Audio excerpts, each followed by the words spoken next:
A group of high-level hunters brings the carcass of a massive beast back to the city, and a crowd instantly gathers around them just for the chance to touch a real monster at least once in their lives. But then one guy steps forward and does something nobody expects. He simply absorbs all of the monster's power, energy, and abilities. He takes the monster's essence and inserts it directly into his chest. An unimaginable pain tears through his body as the transformation begins. Every bone in his body breaks and reforms stronger than before. His muscles rapidly grow, and within just a few minutes, his muscles rapidly grow, and within just a few minutes. So how did he gain the ability to absorb the power of monsters? It is the middle of the night, and he has to survive against a ferocious, wolf-like beast with nothing but a worn-out dagger. The creature lunges, but Chumo ducks just in time to save his own skin. Thanks to the residual memories of the body's previous owner, he knows exactly what these things are. It is the year 2200 on a planet called Blue Star, and the world is on the brink of total collapse. These rifts have opened across the globe, unleashing countless ferocious beasts that hunt humanity for sport. On the bright side, during the initial chaos, humans discovered they could absorb a mysterious energy called Yuan Qi. This energy grants superpowers, allowing them to fight back, and the superheroes of this world are known as warriors or martial practitioners. These warriors establish survival bases within the wasteland, constantly hunting the beasts. Chumo, having just been killed by zombies in his previous life, finds it ironic to wake up in yet another war zone. The wolf beast snaps at him again, prompting Chumo to jam his dagger right into its jaws to block the bite. In that split second, summoning every ounce of his strength, he overwhelms the beast and shoves it back. Luckily, a nearby tree crashes down on the monster, pinning it and creating a perfect opening. He rushes forward, slashing repeatedly until the wolf finally stops moving. He takes a breath, completely exhausted. His current weapon is nothing but an ordinary, dull kitchen knife, and this body is utterly drained, lacking any innate talent for cultivation. The original Chumo must have been incredibly self-neglecting, and going into a forest with a pathetic knife like this isn't hunting, it's a suicide mission. Suddenly, the beast twitches as it begins waking back up. He braces himself and notices that a specific area on the beast's underbelly is not covered in fur and isn't emitting electricity, meaning it must be its vital point. He decides to risk everything on a strike to that spot, but before he can even move, someone else finishes the beast off. Enter Chinchini. She is Chumo's childhood friend and technically his fiancée. When they were kids, their families planned to get them engaged because they were inseparable. But tragedy struck before that could happen when both sets of parents died during a joint hunting expedition. Unlike Chumo, Shimi awakened her powers early and always tries to protect him. The original Chumo, driven by a mix of toxic pride and anger, always took her for granted and pushed her away, even blaming her by claiming it was her parents' fault for dragging his parents into that failed expedition.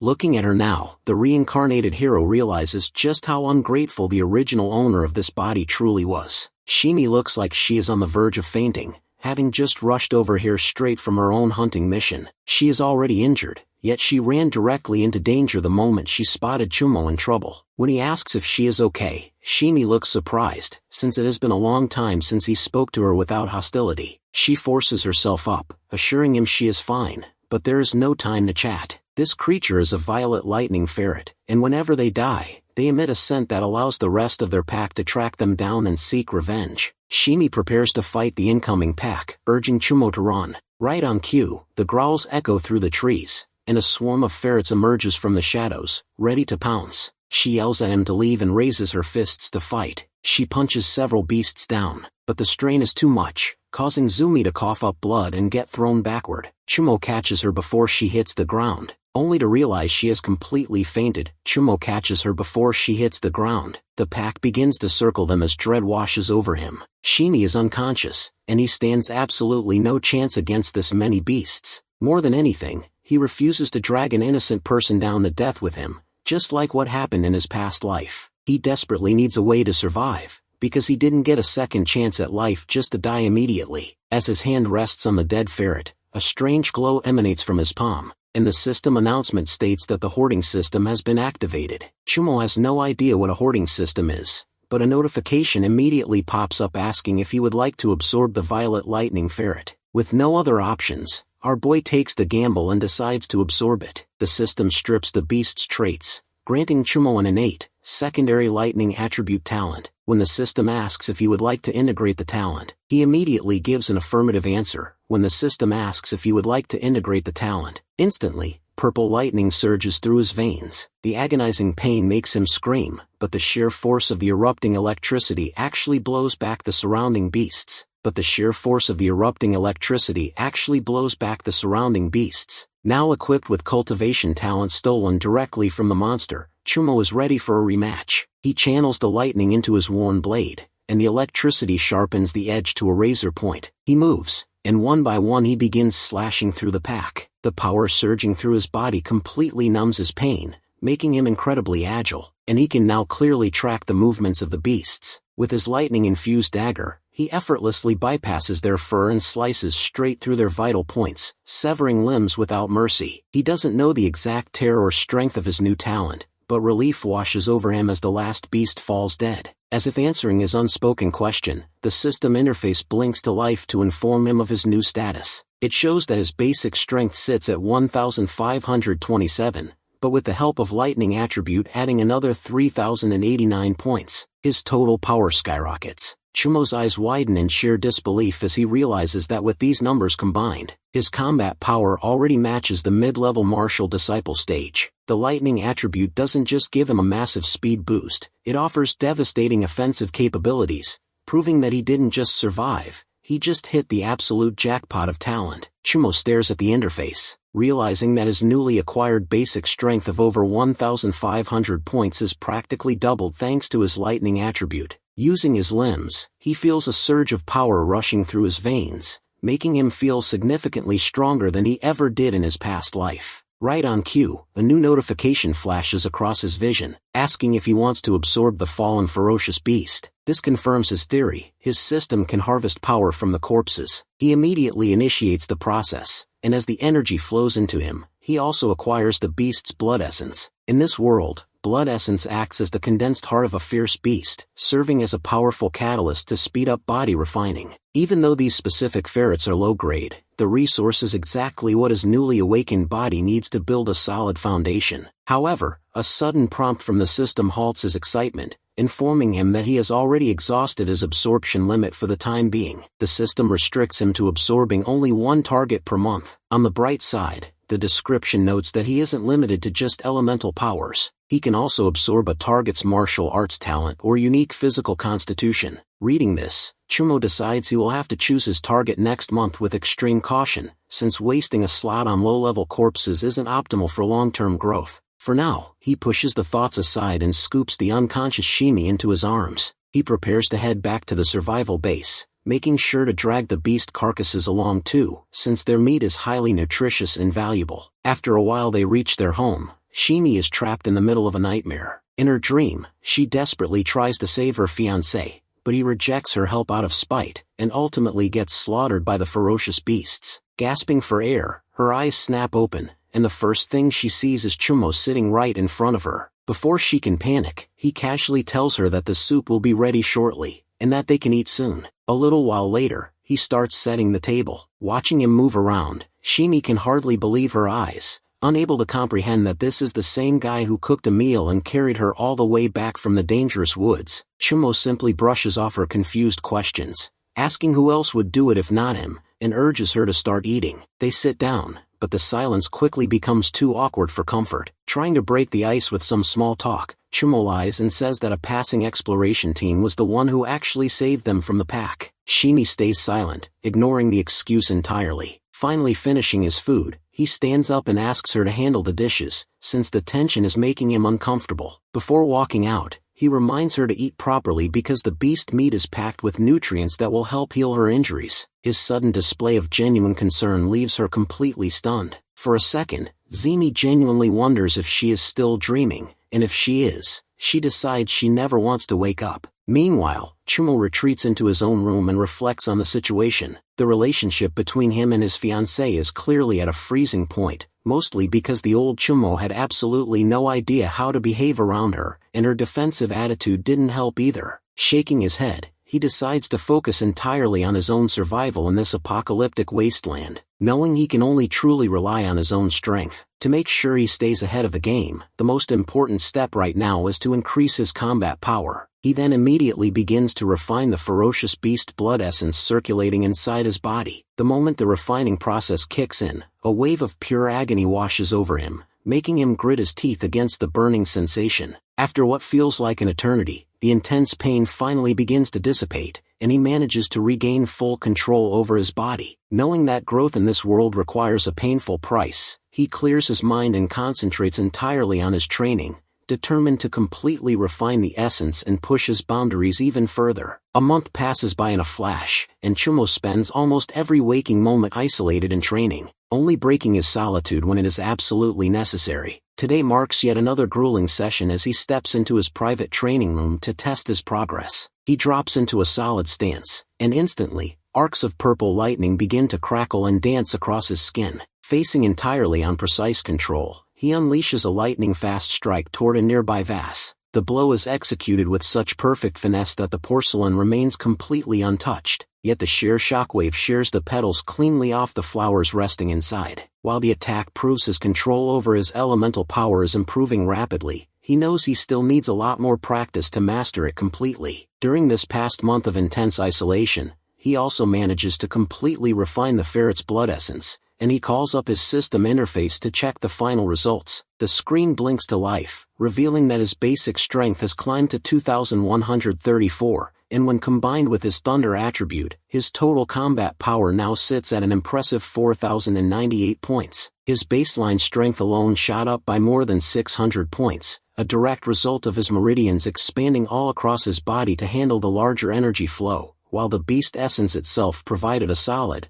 permanent boost of 400 points to his foundation. Despite the hard work paying off, Chumo knows there is absolutely no time to slack off or celebrate. The reality of this world is harsh, and his true competition consists of the elite geniuses who possess high-grade cultivation talents above the second order, all of whom boast ridiculous growth rates. If he wants to keep up and survive, he needs a massive, steady supply of high-quality, ferocious beast blood essence. It is the only way he can fast-track his physical conditioning and officially force his way into the true martial practitioner realm within the next half a year. While our hero is busy pushing his limits, his fiancée is not slacking off either, training ferociously in front of a combat tester machine. Her fist slams into the tester, but the screen flashes a score of 8,364 points, a result that leaves her completely unsatisfied. With the high-stakes academy hunting trial only a month away, the clock is ticking. Her target for the trial is the two-headed python, a terrifying grade 2 intermediate ferocious beast, and to successfully take it down,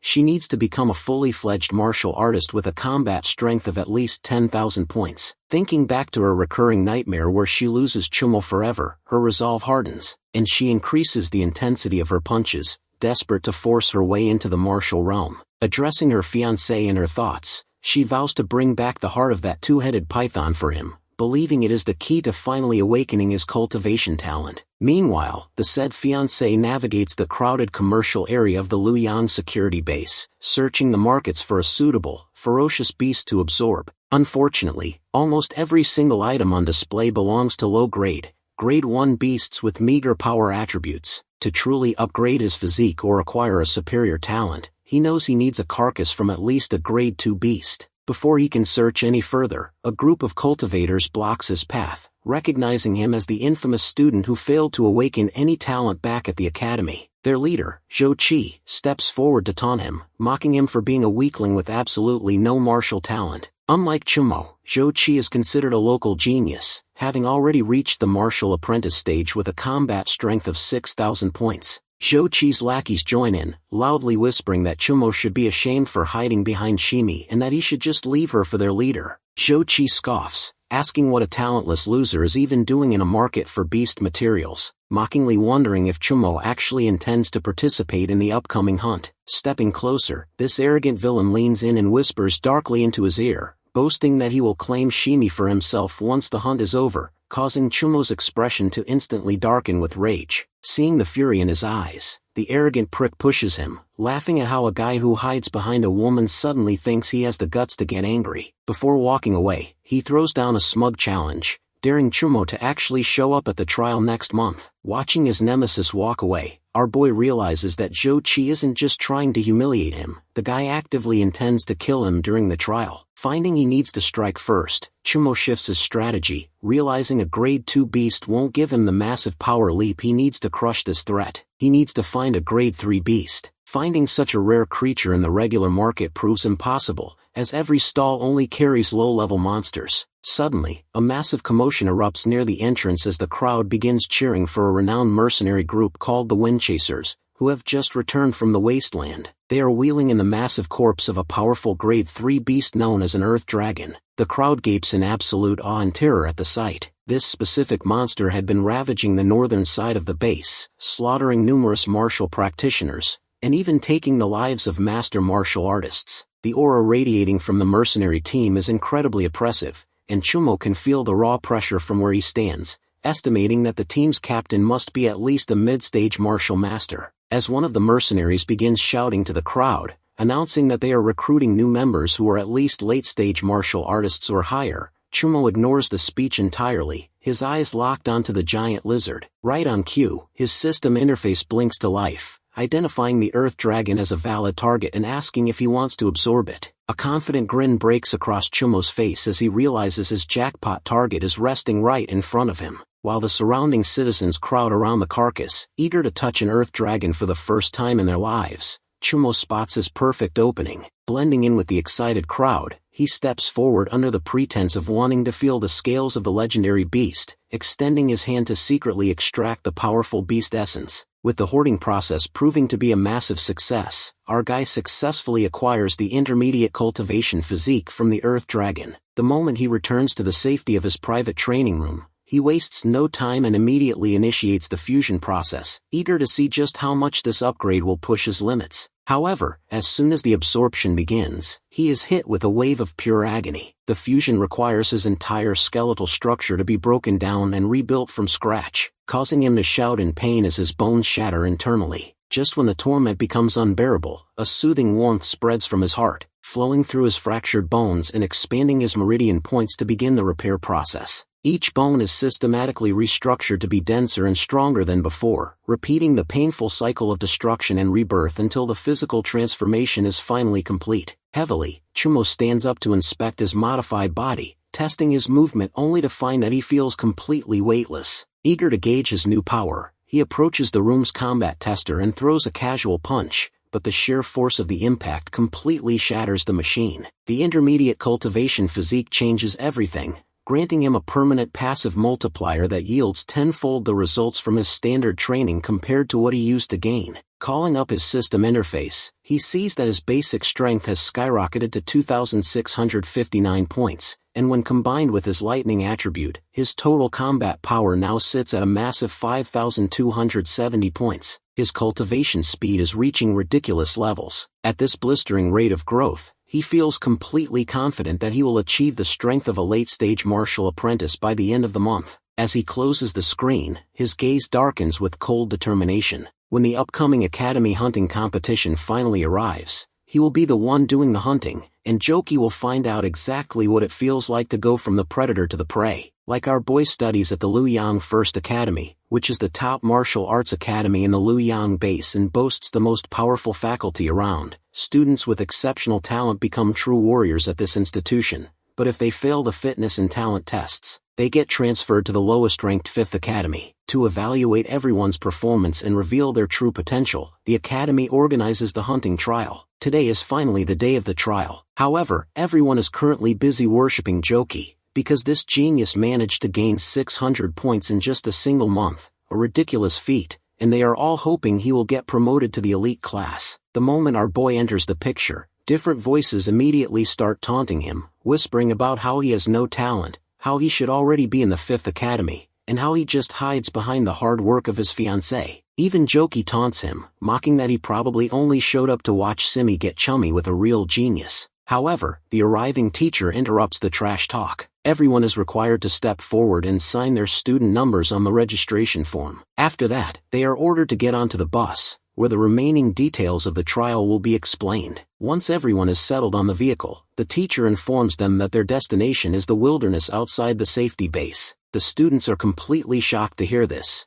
knowing that this territory is usually only open to official warriors, and even those elites find it hard to survive out there. But the teacher reassures them, explaining that the earth dragon causing trouble out there was recently hunted down by the wind chasers. Following that major kill, the base cleared the area and eliminated all level 2 beasts, creating a safe hunting zone spanning 20 miles. It makes for a perfect training ground, as the area now only contains level 1 beasts. Besides, the teachers are also escorting them along the perimeter, though anyone who is too afraid is free to back out right now. Once the murmuring settles, the teacher explains that the hunting trial uses a point calculator system, rewarding points based on the strength and level of the beasts they kill. The rewards for the top 3 performers are massive. Third place gets a bottle of level 2 ferocious beast blood essence. Second place gets 2 bottles of the exact same grade. First place walks away with 3 bottles of essence alongside a bronze level martial technique. Everyone gapes at the generosity of the rewards, but they already assume that Joki will easily secure the first place position. Before they disembark, the teacher hands out distress tokens, which the students can crush in times of danger to signal the nearby teachers for a rescue. However, the teacher warns them not to slack off just because they have a safety net. They will have a total of 5 days to hunt before heading back. Joki is incredibly confident that he will claim the first place prize. When one of his minion lackeys asks if they can tag along with him, Joki just tells him to get lost. Meanwhile, our hero knows exactly what Joki is planning. The guy wants to kill him during the chaos to have Shimi all to himself, especially since he has the backing of the prominent Joe clan within the base. However, Chumo already has his own plan to finish off this arrogant freak first. He knows Joki will definitely venture deeper into the wilderness to harvest more points, and he intends to take full advantage of that exact situation. After a short drive, they finally reach the edge of the wilderness. They step down from the vehicle, and the teacher gives the signal for the trial to begin. Joki and his crew immediately rush ahead into the brush. Watching them go, the teachers discuss how promising Joki is, especially with the heavy resources of his family backing him up. Then, they notice our boy moving forward alone. The teacher warns him, pointing out that as a person without any awakened talent, he has a 1% chance of surviving even against a grade 1 beast. Chumo simply thanks them for their genuine concern and assures them that he is perfectly fine taking that 1% chance. Many martial artists venture into the wilderness to seek out spiritual energy, a resource that grants human superpowers but also causes various beasts to undergo savage mutations. Despite the immense danger, the opportunities are endless, as top-tier groups like the Windchasers regularly bring back fortune and resources from these untamed zones. Chumo scans the immediate area for any sign of Joki, but his nemesis is nowhere to be found, so he decides to hunt a few beasts first to refine his combat power. While he is scouting for a target, a shadow looms behind him, preparing to launch a surprise attack. Thanks to his heightened, razor-sharp senses, our boy leaps clear just in time to save himself. The attacker is an iron spine hound, a level 1 inferior beast known for high attack power and blistering speed, but terrible endurance. The conventional hunting strategy taught at the academy is to play defensively, wearing the creature down over time. Chumo, however, bypasses all of that. Channeling his lightning attribute, he completely one-shots the beast in a flash of purple electricity. Even though the kill is clean, he refuses to lower his standards by using his monthly hoarding slot on such a low-level creature, especially since he already targets much higher-tier traits. Instead, he decides to simply harvest the blood essence using the standard extraction techniques taught at school. As he works on the carcass, the scent of blood draws in multiple monsters, their eyes glowing in the shadows as they prepare an ambush. But Chumo is already waiting for them, his knife poised with flawless timing. He begins slashing through the incoming wave, using the combat to sharpen his real-world instincts while reinforcing his blade with the lightning effect. The hours blur together as he hunts. By the time dusk settles over the wilderness, he successfully kills 7 beasts and collects blood essence from 5 of them, which is more than enough for a day's work. Finding a secure spot to take a break, Chumo decides to consume one of the harvested blood essence portions right away. The effect is truly incredible, pulsing through his body and pushing his physical limits just like the previous enhancements, making him wish he could chug these down constantly instead of waiting out the mandatory 3-day digestion interval. Right on cue, a desperate shout for help echoes through the trees. A panicked student runs toward him, pleading for assistance against a rampaging giant bear. Looking at the massive beast, Chumo instantly recalls his academy lectures. Wherever a level 1 superior bear roams, a hive of spirit bee nectar is almost always nearby. This rare nectar is exactly what he needs, as it has the unique property of accelerating the body's digestion rate, allowing a cultivator to bypass the standard waiting intervals between drinking fierce beast blood. The running student begs him not to crush his distress token, suggesting that they can team up to kill the bear and split the nectar evenly. Chumo merely tightens his grip on his dagger, his mind already made up. He has absolutely no intention of sharing. That nectar is going to be entirely his. The giant bear lunges forward, delivering a brutal blow that throws the other student completely away. The sight of his classmate being battered infuriates him, and he leaps into the fray, determined to bring the monster down. However, the initial clash makes him realize that the bear's raw physical strength is in a completely different league. Knowing a direct head-on struggle is suicide, Chumo adapts instantly, executing quick, calculated strikes while remaining highly cautious as he waits for a clean opening toward the beast's head, or vital organs. Finding a momentary gap, he drives his dagger deep into the bear's forearm, causing the beast to roar in agony. But instead of incapacitating the monster, the sudden electric shock and stabbing pain only push the bear into a berserk state. The crazed animal unleashes a savage counterattack, and the sheer velocity of the swing catches Chumo off guard, slamming him hard against the dirt. In its berserk state, the bear's speed and offensive power effectively double, completely dwarfing Chumo's current active baseline. The massive beast rears up, preparing to stomp him into the ground. His stamina is draining rapidly, making it nearly impossible to keep up with the monster's explosive movements. Summoning every remaining ounce of energy, he barely manages to roll out of the way of the descending paw, though the sheer force of the near-miss blast still throws him several feet away. Refusing to back down, our guy relies on his survival instincts and decides to craft a desperate opening. The moment the bear lunges again, he slices directly across its eyes, temporarily blinding the creature with a spray of blood and sparks. With the beast's vision compromised, he needs to restrict its movement immediately. He leaps onto the thrashing monster, channeling all of his power into a series of heavy strikes against its legs. But as he drives the blade home, the bear swings blindly in a frenzy, connecting with a heavy blow that knocks the absolute wind out of Chumo's lungs. Lying on the ground, he wonders if he has finally hit the absolute limit of his current physique. The thought of dying here snaps him back to reality. He didn't get a second chance at life just to fold in the dirt. Suddenly, a strange surge of warmth erupts within his core. He realizes it is the residual power of the beast blood essence he consumed earlier. Without even relying on the hoarding system's active slot, his body is naturally digesting the essence under extreme stress, giving his attributes a sudden, massive boost. This is his chance to turn the tables. The blind bear charges one last time, but Chumo leaps into the air, dodging the impact with ease. Fusing every drop of his lightning power into his fist, he delivers a devastating, thunderous punch straight to the beast's weak spot, finally collapsing the massive creature. Chumo drops to one knee, huffing, and completely exhausted. A level 1, superior, ferocious beast is considered a top-tier threat for a reason.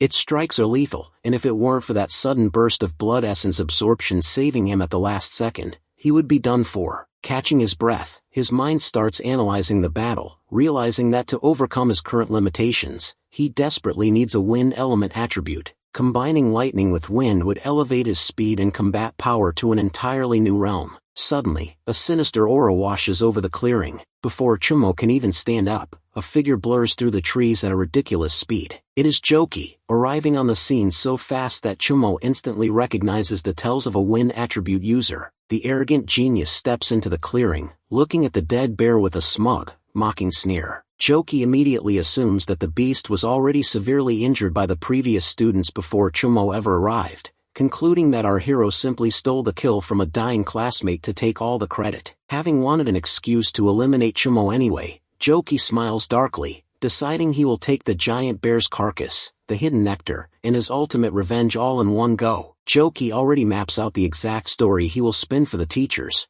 planning to claim that Chumo brutally murdered his own classmates just to steal credit for the rampaging giant bear. During the genius version of events, he simply caught the talentless loser red-handed and executed him on the spot. He sneers at our boy, mocking that he will at least leave everyone with a highly believable story after he is gone. The villain emphasizes that he does not actually hold a deep personal grudge against his rival. It is simply a matter of him being Shimi's fiancé, which serves as both a blessing and a fatal curse for our protagonist. Hearing this, the transmigrated hero startles his opponent by calmly agreeing that the arrogant young master is absolutely right. The wealthy clan heir completely misinterprets the response, assuming that the weakling is finally breaking down and preparing to beg for mercy, but the hidden powerhouse instantly corrects him, stating that because the villain wants to kill him over his fiancée, it means he needs to eliminate the threat first. With that, our boy lunges forward with his dagger, but his agile foe glides out of the way. The attacker is momentarily stunned to discover that the school's famous failure possesses the thunder attribute,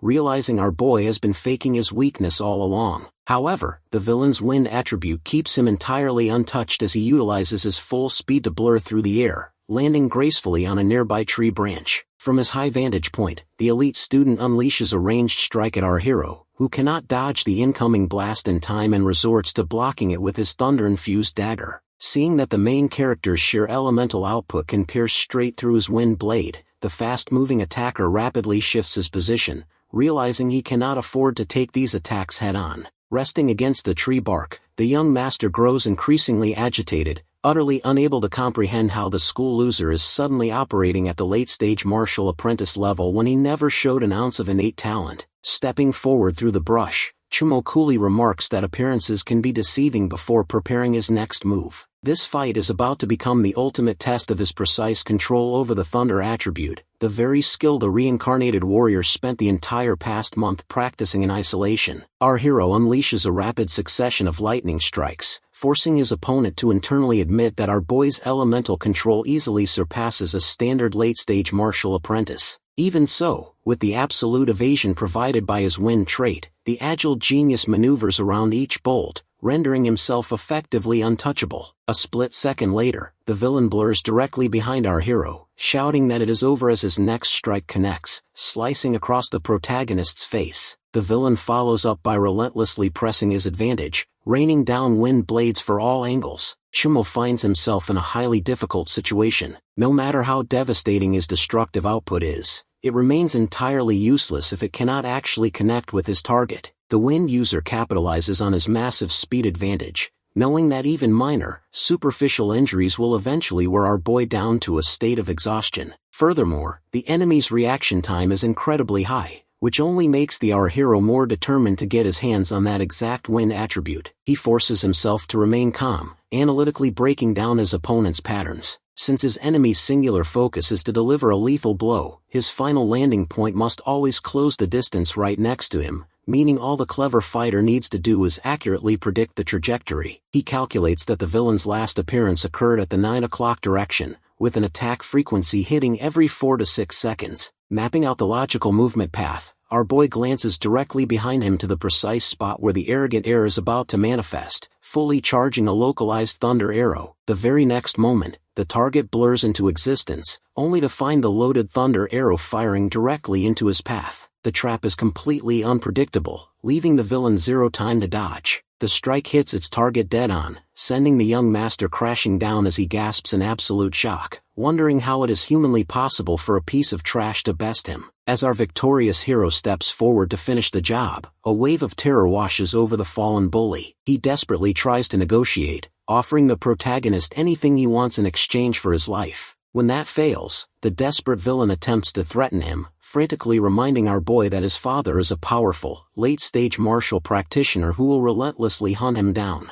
Our hero ignores the warnings entirely, stepping down heavily on his rival. As the defeated genius opens his mouth to beg one last time, our boy darkly tells him to shut up, driving his blade down and permanently silencing his nemesis. Right on cue, his system interface blinks to life, recognizing the fallen villain as a valid target and asking if he would like to initiate the hoarding process. Without a moment's hesitation, Chumo claims the wind attribute as his own. Finally securing the wind attribute he desperately wants, our hero decides to test out his new power. He cultivates the newly acquired element for a short moment, allowing the energy to settle before opening his eyes and taking his first step. The transformation is staggering. Moving with the assistance of the wind, his speed increases threefold, making him feel as though his entire body has literally turned into a gust of air. Both his agility and body control reach a completely different league. Moving like a ghost from one tree to another, he blurs through the forest before landing gracefully right in front of his enemy's corpse. A greedy grin breaks across his face. Having already harvested the elemental talent, the clever survivor decides to see what else he can squeeze out of his fallen enemy's remains. To his absolute awe, the system interface reveals a bronze-level martial skill called the Wind-Piercing Blade, the exact signature move his opponent used against him moments ago. This confirms that the hoarding system doesn't just strip away talent and physical constitutions, it can literally steal and instantly teach him the target's mastered techniques. He immediately absorbs the skill, instantly uploading the knowledge into his muscle memory. He learns that the technique contains 3 distinct levels of mastery. At the first level, a cultivator can coat their weapon in a sharp layer of blade light, while the peak 3rd level allows a warrior to manifest a solid,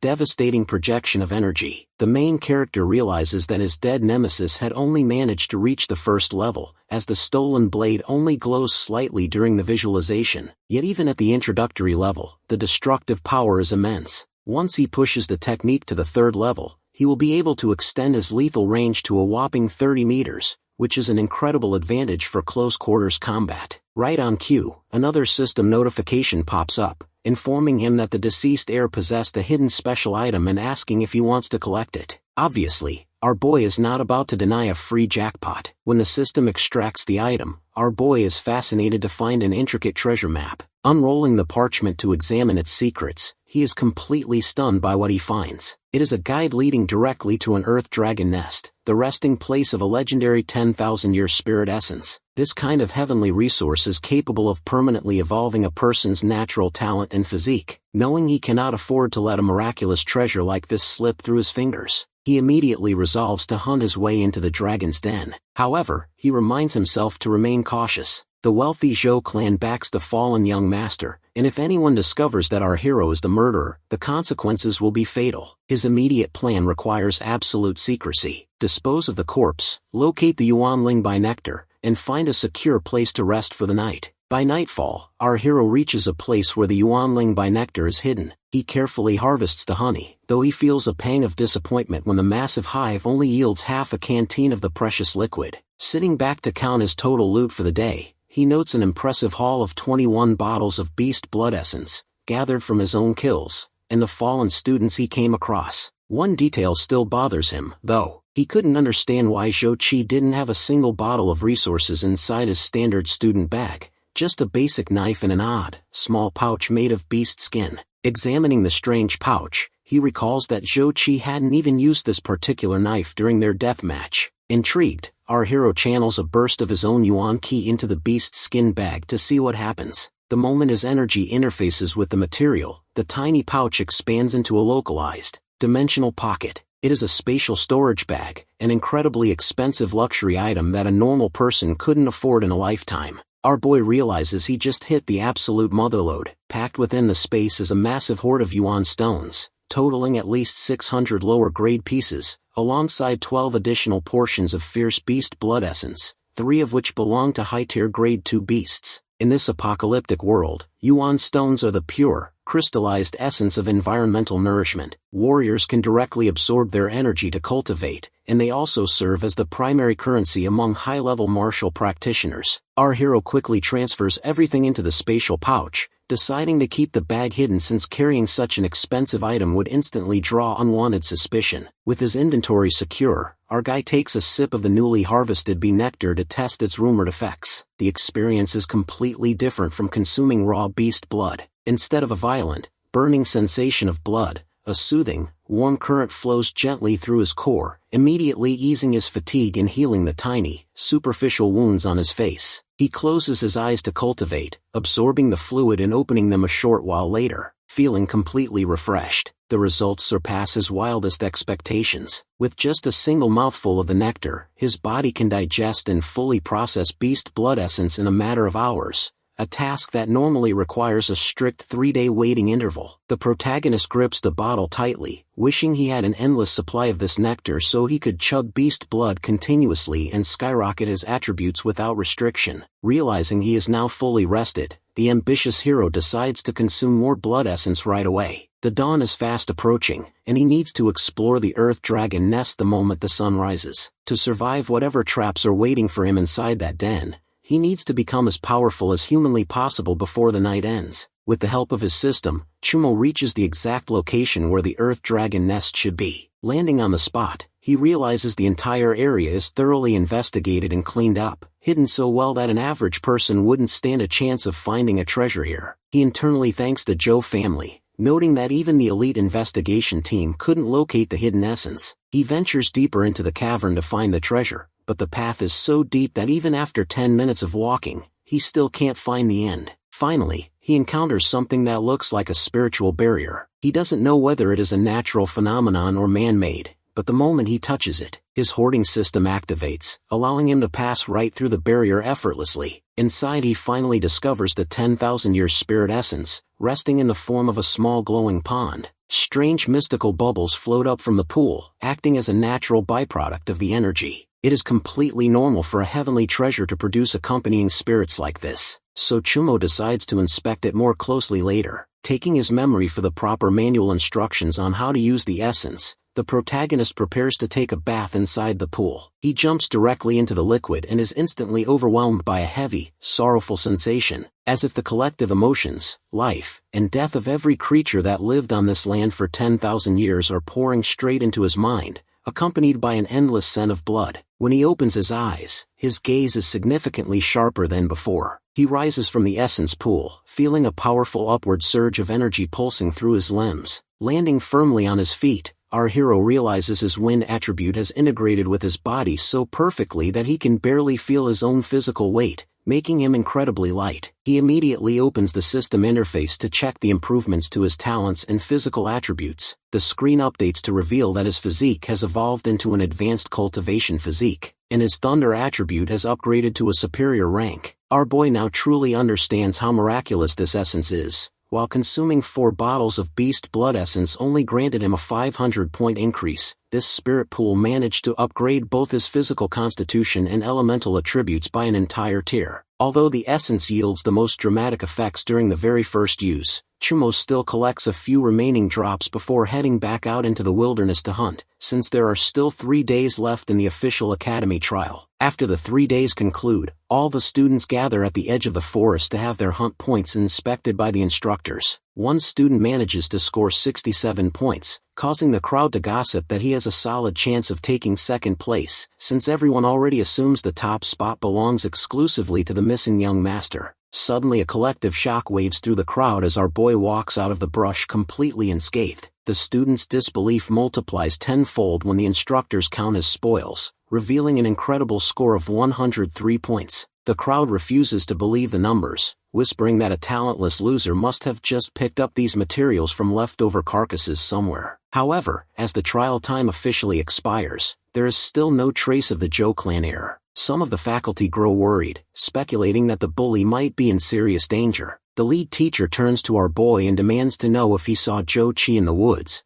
but he calmly denies ever crossing paths with him. The teacher loudly claims the boy is lying, arguing that a regular failure couldn't possibly harvest this many high-level beast materials on his own. Fortunately, another instructor calms the situation down, reasoning that even though the clan heir hasn't returned, a talentless student like Chuimo simply doesn't possess the combat strength required to harm someone of that caliber. Accepting the logic, the faculty officially declares our hero the winner of the trial based on his overwhelming point count. The head teacher announces that the official rewards will be distributed back at the academy campus, urging everyone to board the vehicles quickly since something highly dangerous is clearly roaming the jungle and picking off prodigies. As the students settle into the transport vehicle, the sympathetic instructor pulls our boy aside to issue a quiet warning. The teacher points out that with the young master missing and the school losers suddenly pulling a massive haul of materials, the powerful Zhou family will never believe he is entirely innocent in the matter. He advises our boy to take his rewards, head straight home, and stay indoors to avoid the inevitable fallout. Meanwhile, the grim news travels fast, reaching Zhou Cheng, the formidable father of the missing genius and the ruthless leader of the clan. The powerful patriarch refuses to believe that his prized son could possibly fail or disappear during a simple academy trial. His subordinate nervously relays the official academy report, mentioning that the investigation teams can't even locate a body. The assistant then drops a crucial piece of information, revealing that our protagonist recently had a public clash with the young master over a girl, and that the very same boy just secured first place in the tournament. Hearing this, the patriarch's rage erupts, his grip tightens, completely crushing the skull of the fierce tiger beast resting under his hand before slamming the carcass in front of his subordinate. The furious leader darkly orders his men to bring the boy to his estate immediately, noting that if the teenager is truly involved, they must be extremely careful to secure the secret treasure he originally sent his son to find. After a few days, his beautiful fiancée comes back home only to find her partner nowhere in sight. However, she notices he left a fresh cooked meal waiting for her on the table, prompting her to ponder just how much our boy has changed recently. Before eating, she decides to sneak in some training. With the school-wide hunting competition just a month away, she is determined to break through into the true martial artist realm and hunt down the two-headed python for its valuable snake gall. As she walks around, her eyes catch strange electric burn marks on the table, leaving her wondering when on earth that happened. Meanwhile, her mysterious fiancé is hidden away in an abandoned area on the outskirts of the safety base. Thanks to his massive hoard of loot and grueling training, his total combat strength has reached an astronomical 19,700, though his baseline strength sits right at 9,900. Despite these impressive numbers, our hero is a bit disappointed. He managed to hit the 9,900 baseline 15 days ago, but his progress has completely stalled since then, preventing a clean breakthrough. To shatter this bottleneck, the protagonist decides to practice the reward he claimed from the hunting trial, a bronze-level movement technique known as the Cloud Step. To execute it, he needs to gather the majority of his elemental energy into his feet, while dispersing the rest evenly throughout his body. He attempts the footwork, but immediately stumbles. The technique is incredibly demanding. He doesn't just need to channel elemental energy, but he also has to synchronize his breathing, mobilize his entire muscular system, and even control his heartbeat during rapid bursts of movement. Trying a second time, our hero realizes that while this would be completely out of league for an ordinary warrior, his newly hoarded wind attribute makes it a tailor-made technique just for him. He practices the forms repeatedly, slowly gaining a grip on the concept, realizing it is the perfect tool for short-distance repositioning combined with a deceptive illusion effect. Once he finishes his session, our boy prepares to head back to the city, but the very next moment, his heightened senses tingle as a figure blurs through the air, landing heavily right in front of him. It is old K. Neon, a loyal, dangerous subordinate of the Joe family. The old servant coldly orders our boy to follow him to his master's estate, but our clever boy flatly refuses, stating he has absolutely no affiliation with the clan or its leader. The elder narrows his eyes, warning the teenager that Patriarch Zhou Cheng is a late-stage martial artist and one of the strongest powerhouses in the base, advising our boy to comply peacefully. Our hero, well aware that this man is the father of Zhou Qi he executed, realizes the wealthy family is finally targeting him. He outrageously refuses the summons again, mocking that if the Patriarch wants to see him so badly, the man can come find him himself. Infuriated by the blatant insolence, the elderly martial practitioner lunges forward, aiming to personally apprehend the boy and drag him back in chains. However, the moment his hand is about to clamp down, our hero completely vanishes from sight. The old man freezes in absolute shock, unable to comprehend how a student could master such advanced movement footwork so quickly. Before he can recover, the elder is petrified to see his dead young lord's signature battle sword resting casually in our hero's hand. The subordinate instantly roars in fury, shouting that the school failure is indeed the murderer of Zhou Qi. Before the elder can even launch a counterattack, our boy vanishes again, reappearing directly behind the old man's blind spot to unleash a devastating wind-piercing blade. The old servant goes completely berserk upon seeing the trash not only wielding his young master's blade, but executing the exact technique the young lord used to favor. Channeling his own elemental fury, the elder unleashes his signature Crimson Hawk Claw. Chumo steps into the strike, using his wind attribute to block the incoming heat. The old man is determined to overpower the boy and beat the truth out of him,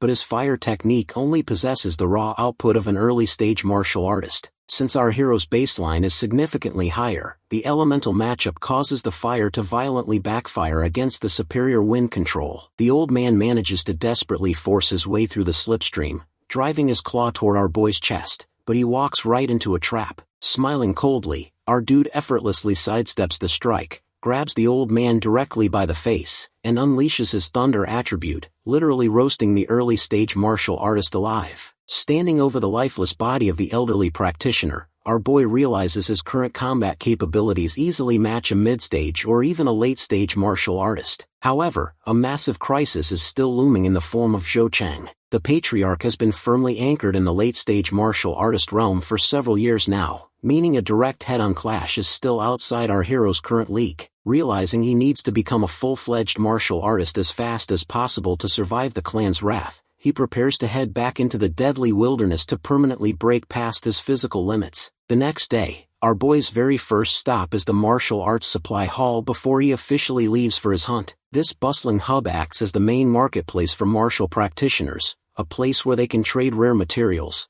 gather information, and accept high-reward tasks posted by different powerful forces and individuals. He enters the hall with a clear goal in mind: purchase the essential medicines, weapons, and survival supplies needed for a long trek. To streamline his shopping, he heads straight into the Jade House to buy everything in one go. Once inside, a helpful shopkeeper guides him through the absolute necessities required to survive out in the deep wilderness, recommending a comprehensive survival kit packed with specialized first aid gear and navigation tools. As he shows his spatial pouch to pay for the premium equipment, the salesgirl is in awe, secretly concluding that if someone this young has so much disposable cash, he must be an incredibly promising aspiring martial artist. Suddenly a loud commotion near the shop catches his attention. A seasoned martial practitioner is loudly refusing a specific request to hunt a two-headed python, a task that strictly requires at least a mid-level martial artist to ensure survival. Whispers ripple through the crowd, revealing the tragic backstory of the client. She is an orphan girl whose biological parents died in the wasteland,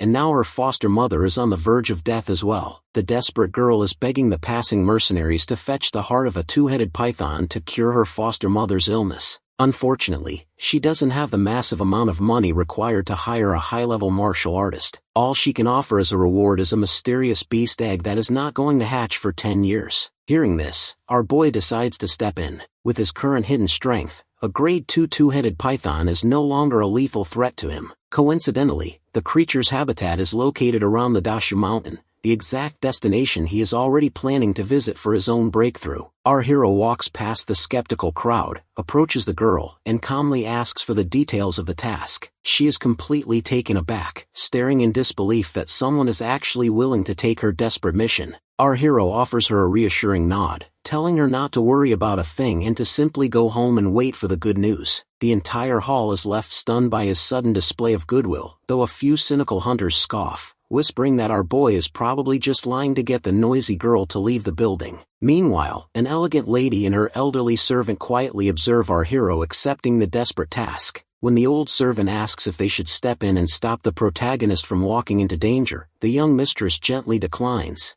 noting that there is no need to interfere since the boy has already made up his mind. The elderly servant softly comments on how genuinely kind-hearted the young boy seems, especially since he just accepted a perilous mission that offers absolutely no monetary reward. The mistress nods in agreement, her interest in our dude clearly piqued. After a 2-day journey, Chumo arrives at the rugged wilderness of Dashu Mountain. Located about 20 miles away from the safety base, this mountainous region is a relatively controlled territory, often used as a training ground for aspiring novices. In contrast, seasoned martial practitioners usually venture into the deep wilderness over 100 miles away to hone their cultivation and hunt for high-grade supplies. Currently, our boy is deep in the zone, effortlessly cutting down a grade 2 low-level iron mantis. He has been hunting in these woods for a day and a half now, and with the permanent blessing of his thunder attribute, his raw strength has skyrocketed to a massive 15,000 jin. He isn't just mindlessly killing either. Our boy is meticulously harvesting blood essence, gathering rare heavenly materials, and collecting hidden treasures to continuously boost his foundation. His wind-piercing blade has successfully evolved to the second level of mastery, and his elusive cloud step is also on the absolute verge of a breakthrough. Suddenly, another mantis lunges from the brush to ambush him, but the protagonist instantly vanishes into thin air using his advanced footwork, reappearing a split second later to cleanly decapitate the insect with a flash of lightning. His strategy is clear. He needs to officially break through into the true martial artist realm first, before attempting to hunt the lethal two-headed python.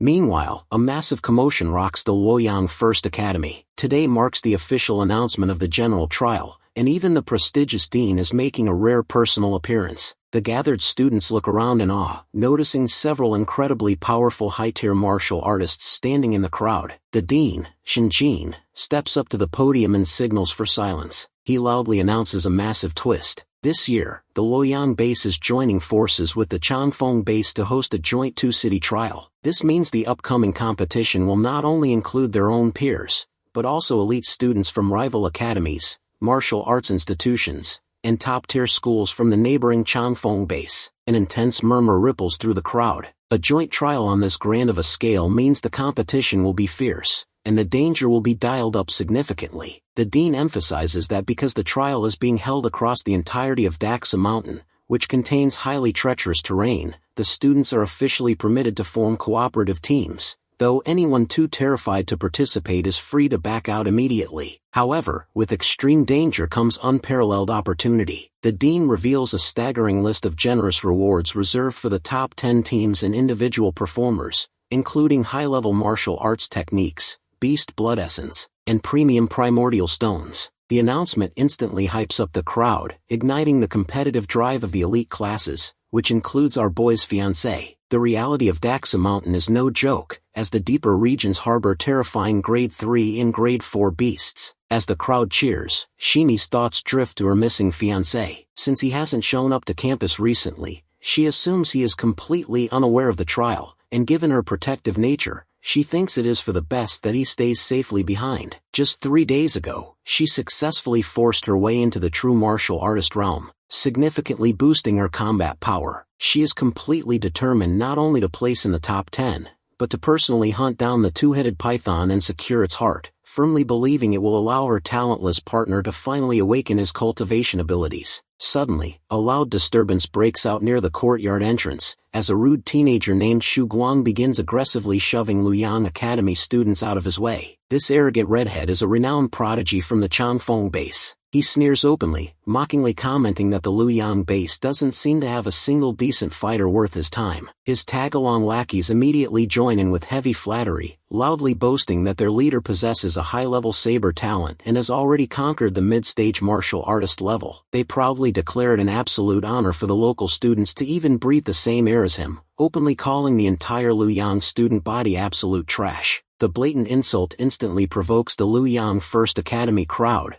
but before anyone can step forward, the arrogant prodigy unleashes a sudden, aggressive burst of blade energy from his weapon. The local students freeze, completely petrified by the sheer speed and lethal pressure of the unprovoked attack. Refusing to let her classmates get bullied, Shimi steps directly into the path of the energy wave, deflecting the pressure to shield her peers. She glares at the intruder, coldly reminding him that blatant violence is strictly prohibited on academy grounds. The red-headed is momentarily stunned and captivated by the sudden appearance of such a beautiful, capable fighter. Before the tension can escalate any further, an academy instructor loudly commands everyone to cease fighting and prepare for immediate departure. Stepping back into his line, the arrogant saber user is waiting to see her very soon out on the slopes of Daxa Mountain. Meanwhile, our boy is busy hunting a massive number of monsters in the deep zones of Daxa Mountain. He currently finds himself completely surrounded by an aggressive pack of beasts, mostly consisting of fierce tigers and thunder leopards. The silver lining is that he can already feel the bottleneck loosening. He is on the absolute verge of a breakthrough at any moment. To tip the scales, Chumo immediately consumes another portion of harvested beast blood essence. Sensing a momentary flicker of weakness during his transition,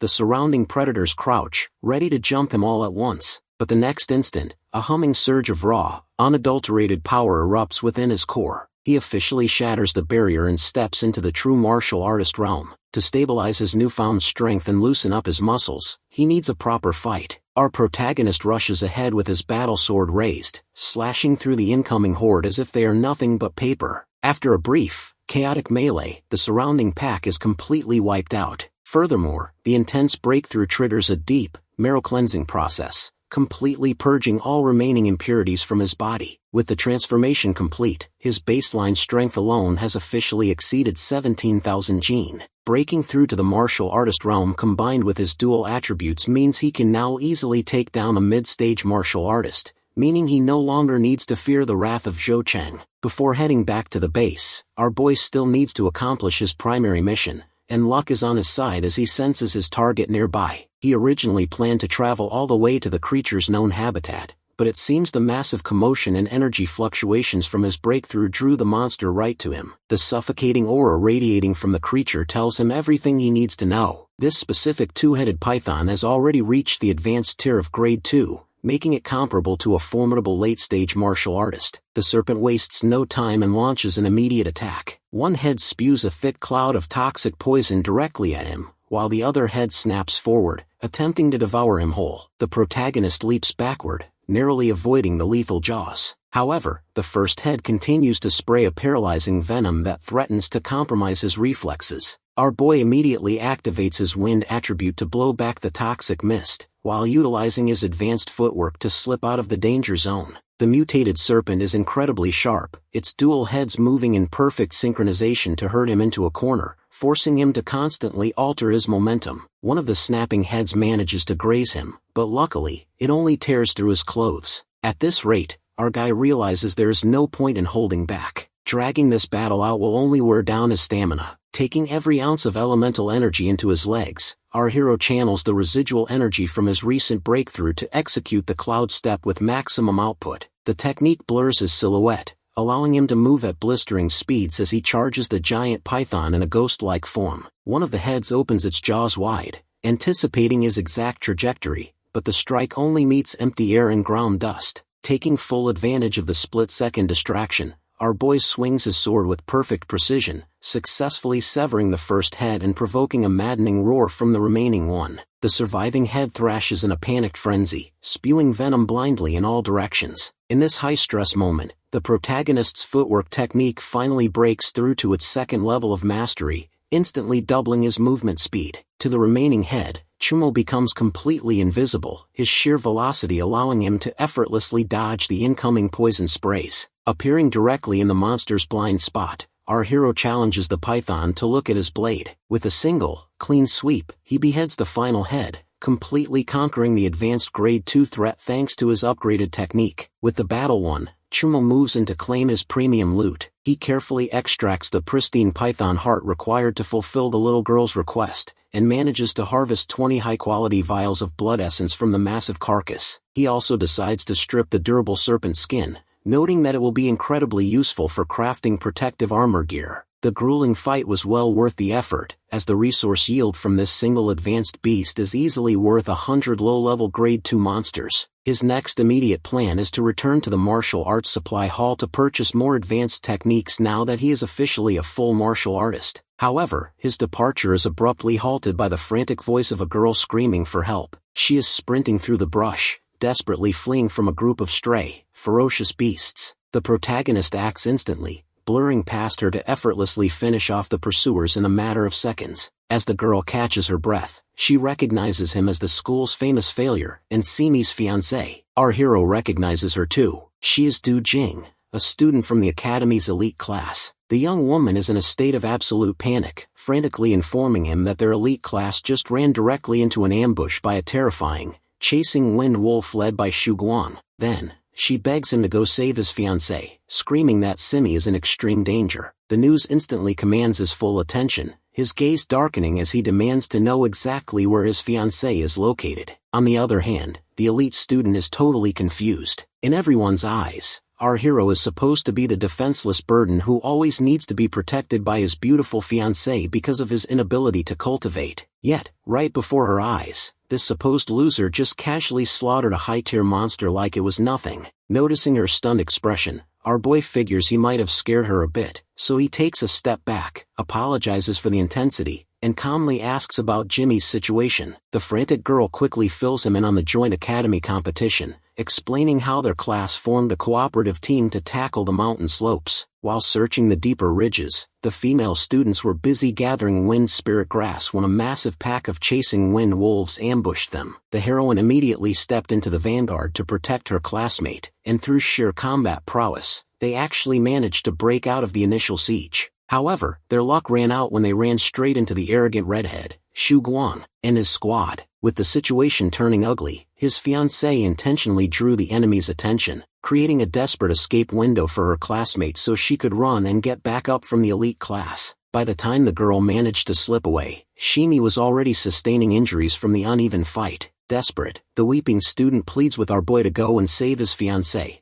pointing him toward the battlefield located about 10 miles to the southeast. Our hero assures the panicked girl that he will save his fiancée, telling her to focus on finding the rest of the elite class before he instantly dashes into the brush. Seeing his departing silhouette blur through the trees, she feels a sudden wave of relief wash over her after the chaos, genuinely believing that he will save Shimi. Meanwhile, 10 miles away, the brave heroine stands defiantly in front of the arrogant prodigy of the Changfeng base. The red-headed menace offers her a chance to join his elite squad instead of sticking with the losers of the Luoyang base, but she flatly refuses, calling him a coward who only takes advantage of others by using the chaos of ferocious beasts to sneak attack her. The villain just laughs at her defiance, mocking her sharpness, but in a flash, he blurs directly in front of her. He unleashes a brutal strike that throws her violently against a tree bark, arrogantly claiming he will show her the absolute difference in their raw power. He sneers that he feels sorry for her, offering one last chance to submit to him. The proud heroine grits her teeth in response. Looking at her stubborn expression,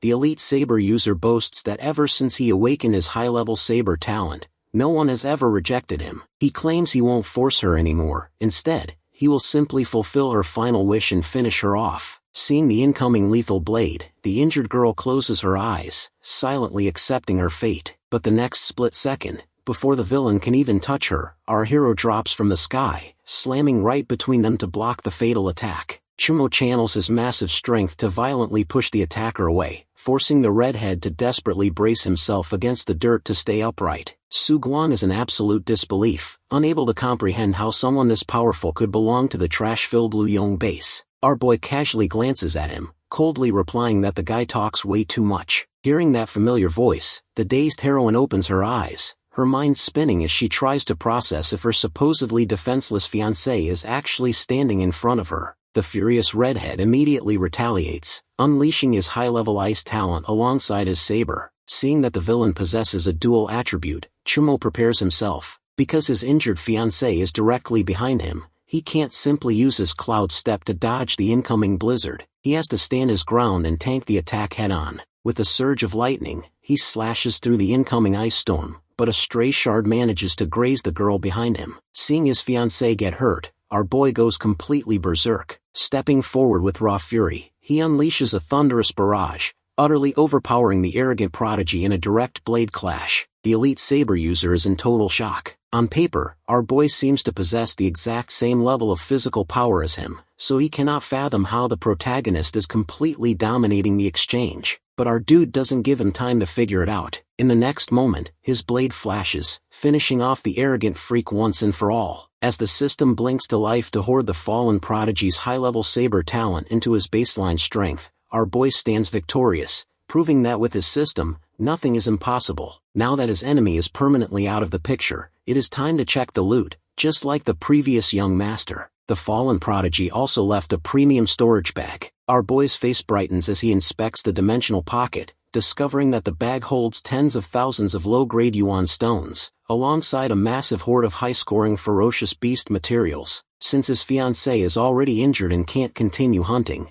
he decides to simply hand this entire bag of spoils over to her, so she can effortlessly secure a top score in the competition. His next move is clear: clean up the red-headed menace's body after absorbing his abilities, and then carry the dazed heroine to a safe, secluded spot to avoid any immediate trouble. Activating his core, he initiates the process and successfully hoards the deceased elite's high-level saber talent into his own system. After a few days, Chumo finds a quiet clearing to practice his newly acquired weapon affinity. Testing his form with a single casual swing, he effortlessly splits a passing beast right down the middle. During this trial run, he realizes that the redhead didn't actually possess a natural ice attribute. Rather, the freezing frost was merely a secondary elemental effect generated by his high-level sword technique. The Changfeng prodigy was truly an exceptional fighter, having advanced incredibly deep into his saber arts. He even left behind an elite technique called the Frost Thunder Blade, a silver-level martial art that is far superior to ordinary skills. By utilizing his hoarding system to combine the dead prodigy's raw talent with his own current baseline, our boy can now wield the technique with even greater devastating power than its original master ever could. Intrigued by his explosive growth, he brings up his interface to check his updated stats. His base physical strength now pushes past 18,000 Jin, and when he factors in the massive multipliers from both his thunder and wind attributes, his total combat output skyrockets beyond a ridiculous 75,000 jin. With these incredible numbers anchoring his foundation, he decides it is finally time to head back to the safety base. He has already spent a full, grueling month roughing it out in this dangerous wilderness, and he still needs to deliver the two-headed python's heart to the desperate little girl waiting in the city. Our boy rushes straight back to the martial arts supply hall, where the little girl is already waiting anxiously for him. While she waits, some passing mercenaries mockingly tell her to stop wasting her time, arguing that an advanced grade 2 two-headed python is far too dangerous for a random kid to handle. They tell her that the boy is either dead out in the wilderness, or simply chickened out and fooled her from the start. Fearing these harsh words brings tears to her eyes as she begins to fear the absolute worst for her only hope. But the very next moment, the heavy entrance doors swing wide open,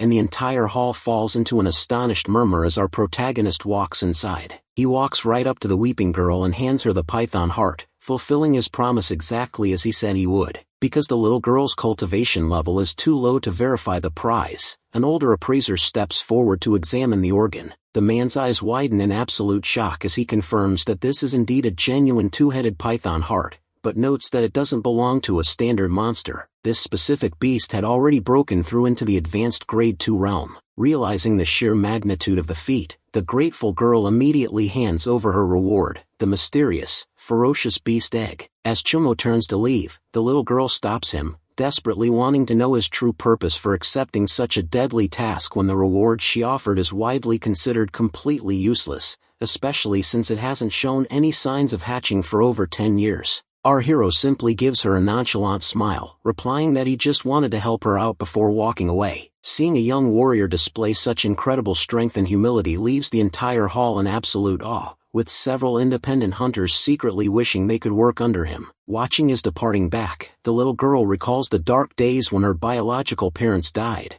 and the greedy people around her immediately began plundering her family's assets. That trauma had made her believe that trust is a dangerous luxury in this brutal world, but as she clutches the python heart, she watches him leave with a renewed belief that there is finally someone in this life she can truly trust. Now that his hunt is officially over, our boy needs a reliable place to exchange his massive haul of beast materials. After pocketing his share of yuan stones, he immediately purchases a copy of the specialized martial artist realm yuan power body forging method to kickstart his next level of cultivation. He also has his sights set on a brand new weapon. For this, he considers two options: either buy a premium, finished blade right off the shelf, or commission a blacksmith to forge a custom sword using the reinforced spine and durable scales of the advanced python he just slaughtered. With these goals in mind, he finds himself standing in front of the Jade House. The salesgirl from his previous visit recognizes him the absolute second he steps through the door. She immediately realizes that he has officially broken through into the true martial artist realm. She quickly offers her enthusiastic congratulations,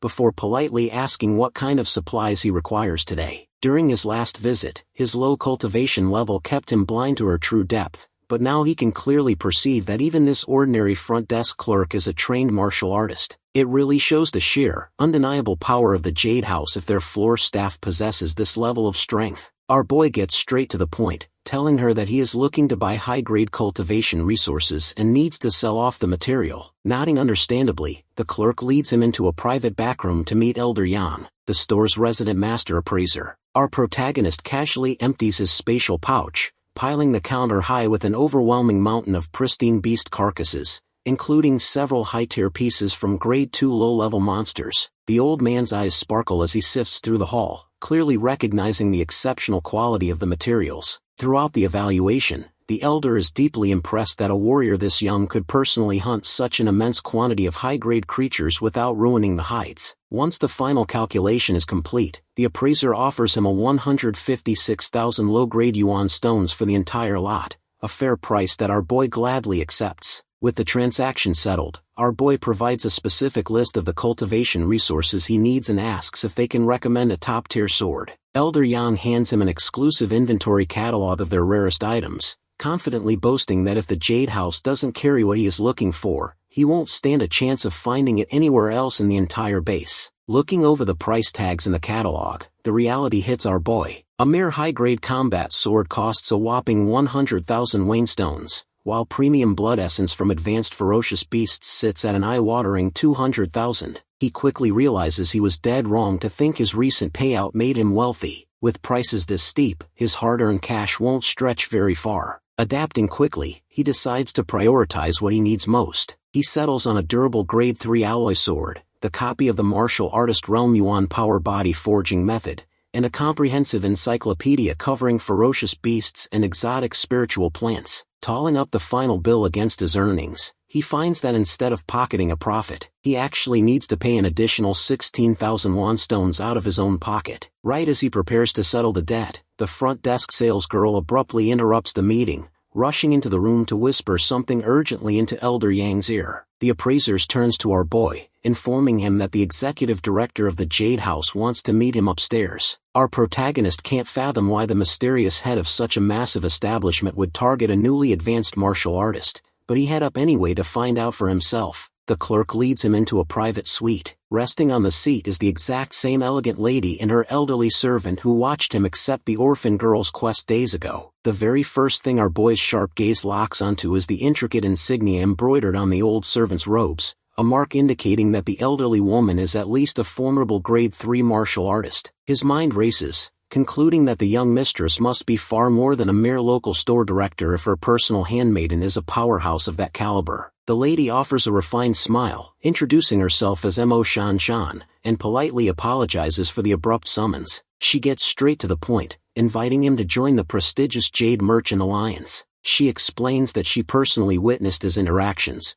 assuring him that she harbors absolutely no malicious intent. Furthermore, she reveals that she checked his official academy records. She knows he was logged as having 0 innate talent for years, concluding that he must have been deliberately faking his weakness all along. Given that he just casually hunted an advanced two-headed python, she deduces his true combat strength must sit comfortably at the mid-stage martial artist realm or higher. Before he can grow defensive, Mo Shan Shan quickly reassures him that she has no desire to pry into his personal secrets. She simply wants to recruit him based on his exceptional talent and rare kind-hearted nature. To prove her sincerity, she presents a grade 3 battle sword forged from the bones and blood of a mid-stage grade 3 ferocious beast, a weapon vastly superior to the basic alloy sword he selected downstairs. Our boy looks at the pristine blade but states his position with absolute clarity. He is a lone wolf who refuses to be bound by strict corporate contracts or forced restrictions. Mo Shan Shan nods gracefully, entirely understanding his need for freedom. Instead of a standard recruitment contract, she proposes a flexible cooperation agreement. She reveals that the true headquarters of the Jade Merchant Alliance rests in Jingling, thousands of miles away from the tiny Luoyang base, possessing power that dwarfs this local branch. If he agrees to cooperate, he will hold the elite rank of an external consultant for the Alliance. This title grants him a substantial monthly allowance, access to exclusive in-house resource auctions, the right to explore rare treasure troves, and a permanent 20% discount on all merchandise. In return, his only obligation is to complete a single assignment for the Alliance whenever they require it, and even then, he is never forced to comply, holding the absolute right to reject or swap the task if it doesn't suit him. He weighs the options, realizing the terms are incredibly generous and don't compromise his autonomy. Seeing him hesitate, the young mistress assures him he doesn't need to give an immediate answer. To show her goodwill, she emphasizes that he can keep the premium grade 3 sword as a meeting gift, and his entire purchase from downstairs will be completely free of charge. Our boy asks if she isn't afraid he will just take the free loot and still refuse her offer. Mo Shan Shan brushes it off by stating that a mere 200,000 stones is pocket change to her organization, and she firmly believes a clever warrior like him will make the right choice. Recognizing a golden opportunity, our hero finally smiles and accepts the consultant token. The moment he leaves the suite, the elderly handmaiden, Elder Zhou, turns to her mistress in utter bewilderment. She asks why the young miss went to such extreme lengths, offering premium titles and free treasures to recruit a boy who, while talented, shouldn't warrant such massive favors from their high-level alliance. As she speaks, the old woman's eyes suddenly widen with a flash of realization. Mo Shan Shan smiles knowingly, confirming her servant's sudden suspicion. The young mistress reveals that she possesses a rare, passive, auxiliary perception talent, which activated the exact second the boy walked through the door. She felt a deeply familiar resonant energy vibrating from his core, dropping a massive bombshell as she whispers that our hero and herself are exactly the same kind of people. Meanwhile, at the Luoyang Base First College Square, a massive crowd gathers for the official results announcement of the recent joint competition. A loud murmur ripples through the student body as the speakers declare Shimi the ultimate first-place winner. Under normal circumstances, Guakuin, another top prodigy from the elite class, was heavily favored to secure the top spot. Aside from the scores, the entire campus is buzzing with intense gossip regarding her deadly encounter with Su Guang, especially since the Changfeng base authorities haven't been able to locate a single trace of their star student's body. When the faculty calls her name, the heroine walks toward the stage to claim her rewards, her mind completely elsewhere. She vividly remembers how a mysterious savior dropped from the sky, rescued her from the brink of death, and left behind the dead prodigy's spatial storage bag. That massive stash of premium materials is the sole reason she managed to lock in the first-place score, and she is still desperately wondering about the true identity of her hidden protector. Her close friend gives her a quick poke to snap her out of her daze, urging her to step up to the podium. On stage, she receives a jaw-dropping haul: 10 vials of Grade 3 Ferocious Beast Blood Essence, 100,000 low-grade Yuan stones, and a voucher to select any bronze-level martial arts manual from the Academy's library pavilion. To top it all off, the dean announces he will personally take her under his wing as a direct disciple, alongside a permanent increase to her monthly resource allowance. The crowd cheers wildly for her massive success, knowing that the dean's personal guidance is a priceless reward that dwarfs everything else. Yet, even during her moment of glory, she finds herself thinking about her supposedly talentless fiancé, wondering if she is just overthinking that he is her savior. Meanwhile, our boy is deep in training at his usual abandoned area outside the city limits, pushing his new weapon affinity to the limit. He unleashes the Frost Thunder Blade technique, a single casual sweep of his weapon instantly encasing a dozen charging beasts in solid ice. The next second, a massive, earthworm-like monster erupts from the soil to ambush him. Our hero doesn't blink, executing his advanced cloud step to effortlessly glide out of the danger zone. He immediately follows up with another burst of the Frost Thunder Blade, driving a wave of freezing elemental energy deep into the earth. The expanding ice violently forces the subterranean beast out of the dirt, leaving it completely exposed and vulnerable on the surface. Without wasting a single heartbeat, he unleashes a sky-splitting blade, cleanly bisecting the massive creature. The sheer kinetic impact of the strike is so overwhelming that the residual shockwave blasts a gaping hole straight through a nearby concrete wall. Standing amidst the debris, the protagonist analyzes his current combat synergy. Mastering both the Frost Thunder Blade and the Sky-Splitting Blade completely doubles his chances against future high-tier enemies. A prodigy on the level of the dead redhead would now easily get finished off in a single shot. However, even though his swordsmanship talent has safely reached the master tier, our boy fighter still feels like a crucial piece of the puzzle is missing, preventing him from unleashing his full potential. He realizes that while his martial arts comprehension is off the charts, his physical body isn't robust or refined enough to fully channel the massive energy output. According to the specialized manual he purchased from the Jade House, the true martial artist realm requires mastering 3 subsequent physical refinement stages: Yuan Power Body Forging,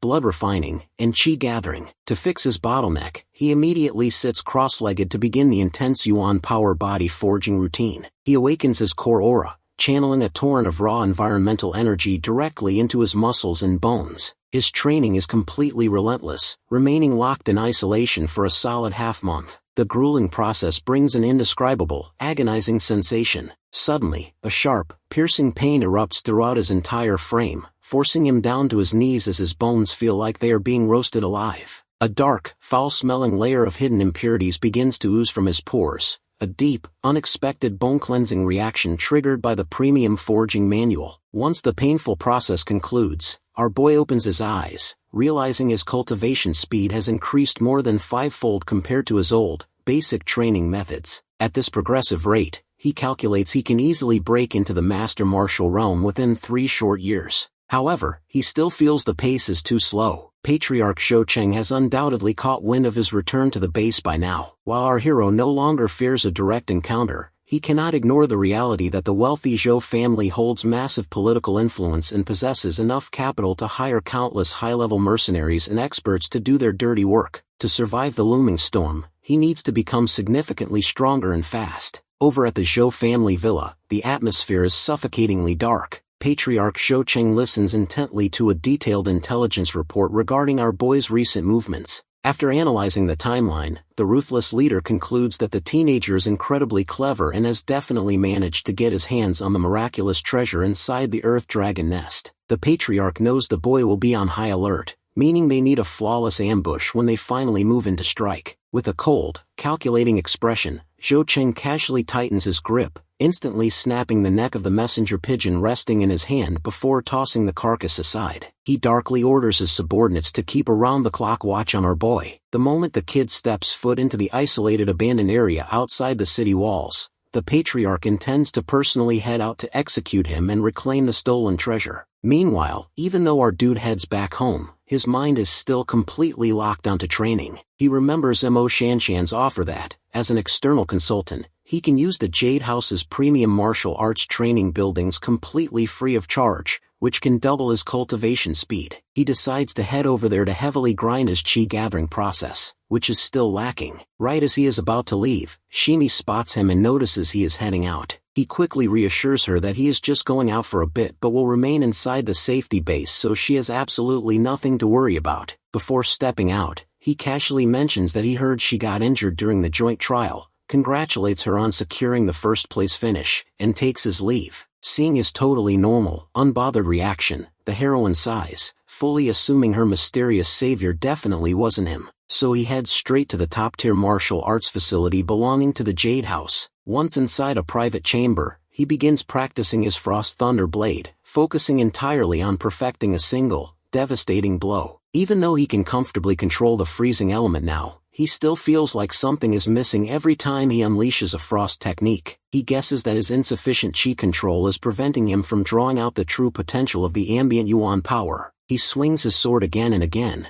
but the results leave him completely unsatisfied. He analyzes the name of the technique, the Wild Frost Tribulation Thunder Blade. The skill heavily manifests the freezing frost, but the thunder aspect barely shows up. He wonders if a silver-level martial art simply can't handle his dual attributes simultaneously. But as he repeats the name over and over in his head, his mind gets stuck on the very first word, wild. Suddenly it hits him. It's not about the natural elements attached to the blade. It's about the pure, unadulterated wildness of the martial art itself. He realizes the wielder has to slice through everything in their path with absolute savagery, without a single shred of hesitation. The true execution requires him to completely abandon his defense and strike with absolute, single-minded ferocity. In this state of mind, 1,000 chaotic strikes blend seamlessly into a single, cohesive flash, and a single swing carries the weight of 1,000 blades. The sole purpose is to drag the enemy into a fight to the death. Embracing this realization, he restarts his drill, unleashing a frenzy of attacks that makes his blade look utterly invincible. At dusk, he finally steps outside after his relentless training session. Right at that moment,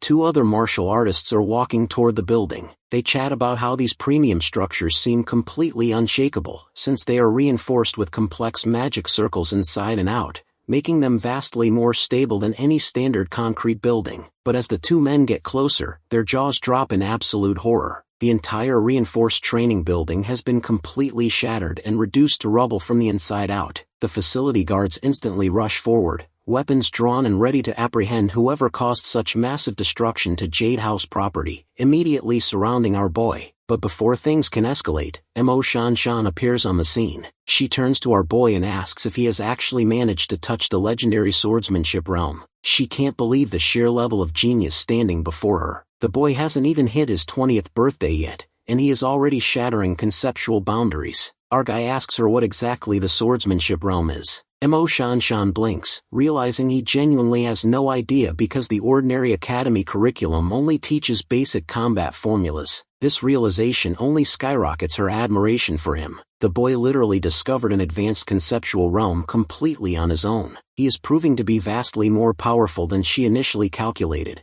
making him more than worthy of his high-status consultant token. He then patiently explains that when a martial artist possesses an innate talent for swords or sabers, they can cultivate deep weapon-specific realms, and swordsmanship itself has 3 distinct tiers. The first tier is Blade Light, where the weapon glows with raw energy and radiates a suffocating killing intent the moment it is drawn. The second tier is Sword Powder, where the overwhelming shadow of the blade fills the entire sky, creating an unstoppable, sweeping storm. The final legendary tier is Sword Intention. When a master draws their weapon, the entire area is enveloped in an inescapable conceptual aura that ordinary swordsmen can't even stand against. Now that he has the vocabulary for it, our boy analyzes his own progress. Normally, a newly advanced martial artist should only be scratching the surface of the first tier, but because he hoarded the Shu Guang's advanced weapon talent, he was able to leap forward in such a short amount of time. He quickly apologizes to Mo Shanshan for accidentally demolishing her expensive building. She simply brushes it aside, smiling that if a single building is the price for him to realize his true sword potential, it is worth every single yuan stone. She notes that he now needs to consolidate this sudden burst of insight, and actual life-or-death combat will be the fastest way to do it. Meanwhile, the surrounding guards watch in absolute awe, completely stunned to see their high and mighty director speaking so casually and warmly to a teenager. Leaving the ruined facility behind, our boy walks through the streets, his mind mulling over Shan Shan's advice. He questions whether he should head back out to the treacherous slopes of Daxa Mountain for a real combat experience,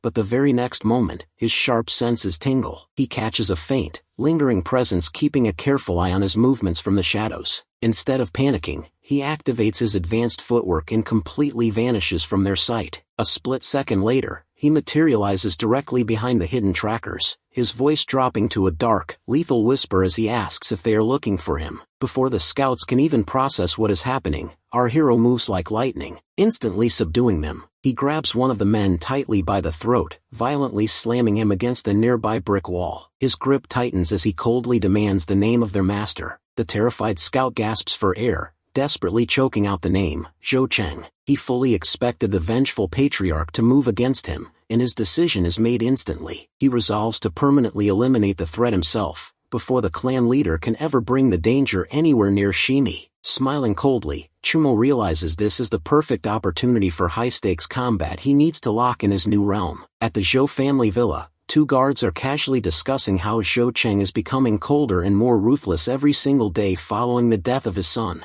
Suddenly, one of the guards is snatched away by our boy so silently that the other guard has absolutely no idea what just happened. He is instantly startled as he turns mid-sentence, wondering where his companion went, completely unaware that our boy has already materialized directly behind him. Meanwhile, a guard stationed at another post thinks the two are just lazing around on the job, especially since it is almost time to change the duty shift. But as he walks over, he is completely taken aback to see that multiple guards are already knocked out cold. The sheer impossibility of the situation leaves him utterly baffled. The next moment, he senses a presence nearby, spinning around to aggressively demand who the intruder is. Inside the main house, Zhou Cheng is emitting a dark, suffocating aura, completely furious at the scouts who were assigned to track Chumo, but failed to return. Suddenly, he notices a strange noise coming from the courtyard outside. He loudly demands to know what is going on, but none of his men answer him. Assuming the guards are just slacking off or arguing, he opens the door, only to find our boy standing calmly amidst a pile of knocked-down guards. Not recognizing that this is Chumo, Zhou Cheng is totally confused as to how this intruder managed to take down so many of his men while barely making a sound,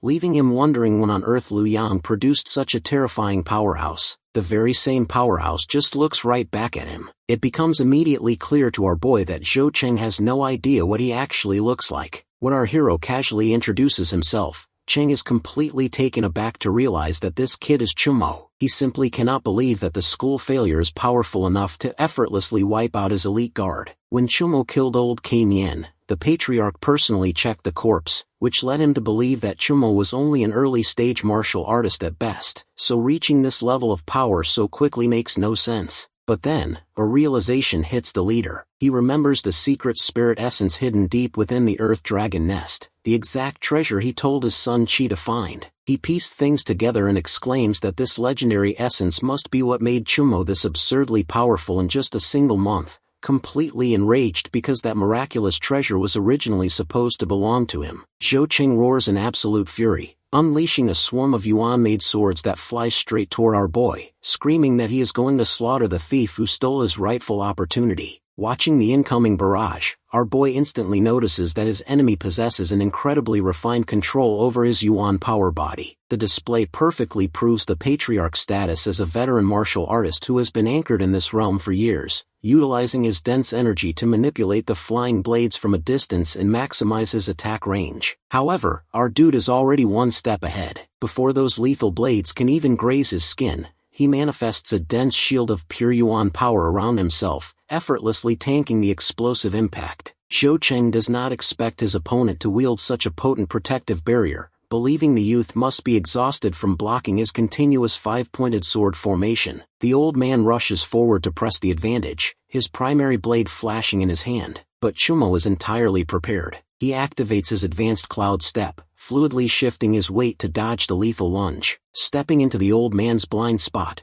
our boy counters, and the two exchange a relentless flurry of blows. The chaotic ring of clashing steel echoes through the villa, forcing Zhou Cheng to realize that Chumo's speed, reflexes, and raw output of Yuan power are not inferior to his own in the slightest. Seizing a momentary gap in the patriarch's stance, our guy unleashes a heavy strike that forcefully pushes the old man back. Zhou Cheng is slammed hard against a nearby wall, but as his back hits the structure, he quickly presses a hidden trigger brick. The mechanism immediately detonates a massive, concealed explosion right beneath Chumo's feet, sending the younger warrior flying out into the open courtyard. Zhou Cheng pursues him instantly, blurring through the smoke to stand over him. The villain sneers, mocking the boy by telling him that even if he somehow stumbled into power, he is a fool to think he can defeat him on his own home turf where deadly traps await. The old man fiercely declares that if our boy's bones and blood have already absorbed that miraculous spirit essence, then he will gladly rip out his skeleton and drain every last drop of his blood to reclaim it. Readying his five-pointed sword, Cheng is going to end this battle by telling him to go to hell and apologize to his son.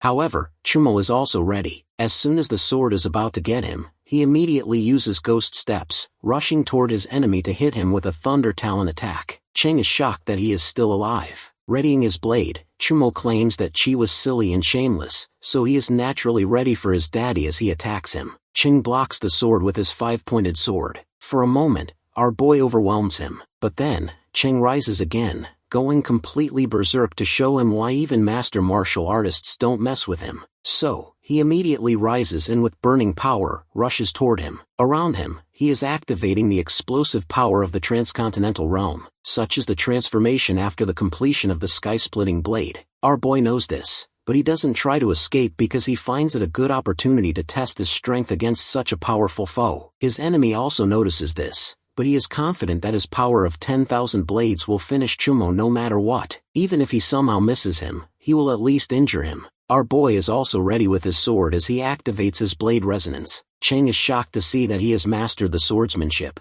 Before he can understand the true depth of our boy's power, Chumo rushes ahead with his blade and cuts him down. Cheng's blades shatter as he falls. This way, the Zhou family finally ends with the death of its head. The next day, the Luoyang law enforcement team comes to the villa to investigate. The captain is taken aback to see someone as powerful as Zhou Cheng killed. His subordinate reports that all of the residents of the Zhou villa are killed with a single slash. Starting by this, the captain concludes that the murderer is a powerful swordsman whom they can't handle. So, he orders them to gather all the information immediately and report to the higher-ups for a decision. Meanwhile, at his home, our boy is quite satisfied after calculating all of the loot he gets from the Zhou family. Now, his next step is to focus on his cultivation as he strives to raise his realm quickly in order to reach the master martial realm. When he is gathering everything in his bag, the box with the egg is taken down. Opening it, he wonders why the egg hasn't hatched even though it's alive, especially since the average, ferocious beast's egg hatches in 3 years. So, he decides to use a few methods. He puts a drop of his blood on it so it recognizes him as its master. He infuses vitality,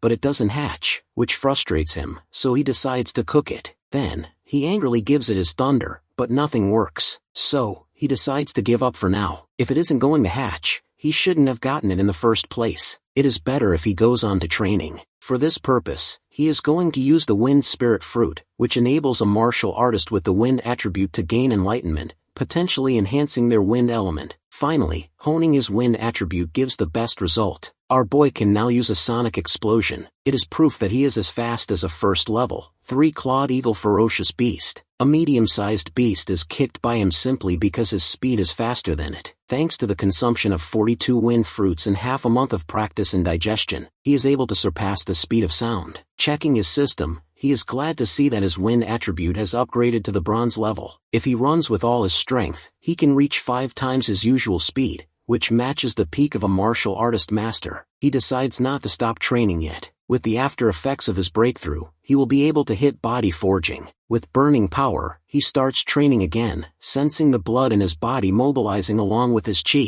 The next moment, electric power envelopes him. Now with his basic 50,000 jin, his overall power can reach 200,000 jin with the thunder attribute. This means he is at the mid-stage martial artist realm. Now that his body forging is complete, his next step is blood refining. For a moment, he thinks about how, compared to his early stage progress with the forging, the middle stage of chi and blood refining is taking a very long time. For any normal martial artist, it takes years. Because of this, he decides to go to the Jade House to see if there is any elixir that can refine his blood and chi. The next day, he goes to the Jade House for this purpose. The director immediately realizes that his level has risen. She thinks about how she has traveled through so many large bases, yet found very few people making such rapid progress. Chumo comes straight to the point, explaining that his training demands a faster process while asking for the elixir. Hearing this, she informs him that they have the blood refining elixir, but they also have a task for him that will give good rewards. He urges her to go on, assuming the task is related to his role as a consultant. The task is to retrieve and bring a treasure that is currently in the Changfeng base back to the Luoyang base, as the Changfeng base doesn't have much manpower right now, since the distance between both bases spans thousands of miles, passing through areas with many ferocious beasts. Other martial arts masters will accompany our boy. The lady also promises a great reward. Considering that the task is dangerous, he will receive 5 portions of the one-horned jade liquid from the one-horned rhinoceros. If he is willing, he needs to go to the west gate of the Luoyang base at 7 a.m. 5 days from now. Thinking about the reward, which can increase his blood and chi refining speed by 10 times, he decides to take the task. He knows the one-horned rhinoceros is rare to find, so if the Jade House is giving such a reward, the task must be highly difficult, but he agrees for the sake of the reward. 5 days later, he reaches the outside of the west gate of the Luoyang base and checks his teammates' strength. They all look strong, and he notices that even the regular members are at the late-stage martial arts realm,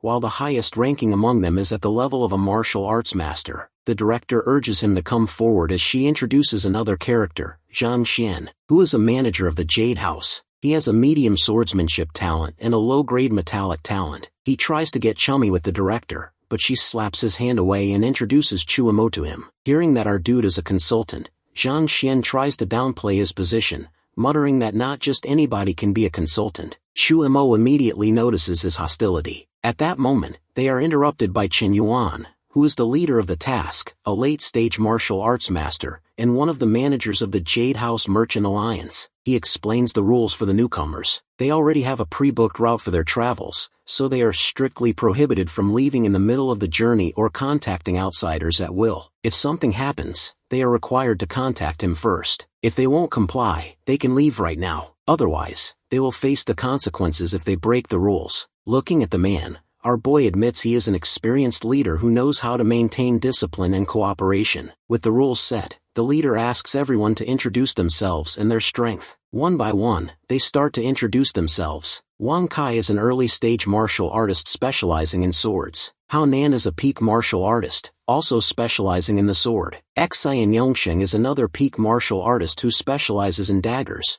possesses a weak wind attribute, and can carry out assassination and reconnaissance missions. Then, Zhang Xian introduces his own ability. Hearing his stats, everyone praises him, talking about how bright his future looks. With his ego inflated, Zhang Xian mocks our boy, telling him to introduce himself since he is a consultant. When Chuemo introduces himself as a mid-stage martial artist who specializes in the sword, they can't believe that someone with such meager strength became a consultant. They instantly view him as a total burden. Zhang Xian even goes so far as to mockingly ask him if they should just leave him behind to die during the journey if he slows them down. The director tries to remind Zhang Xian that Chumo's qualifications were thoroughly evaluated by the Jade House before he was given the job, but this arrogant prick refuses to settle down. Instead, he challenges our boy to a fight, declaring that if he wins, Chuemo won't be allowed to participate in the mission, and his consultant position will belong to Zhang Xian instead. Learning with power, our dude accepts the challenge. The onlookers immediately judge that, with his mid-stage martial arts realm,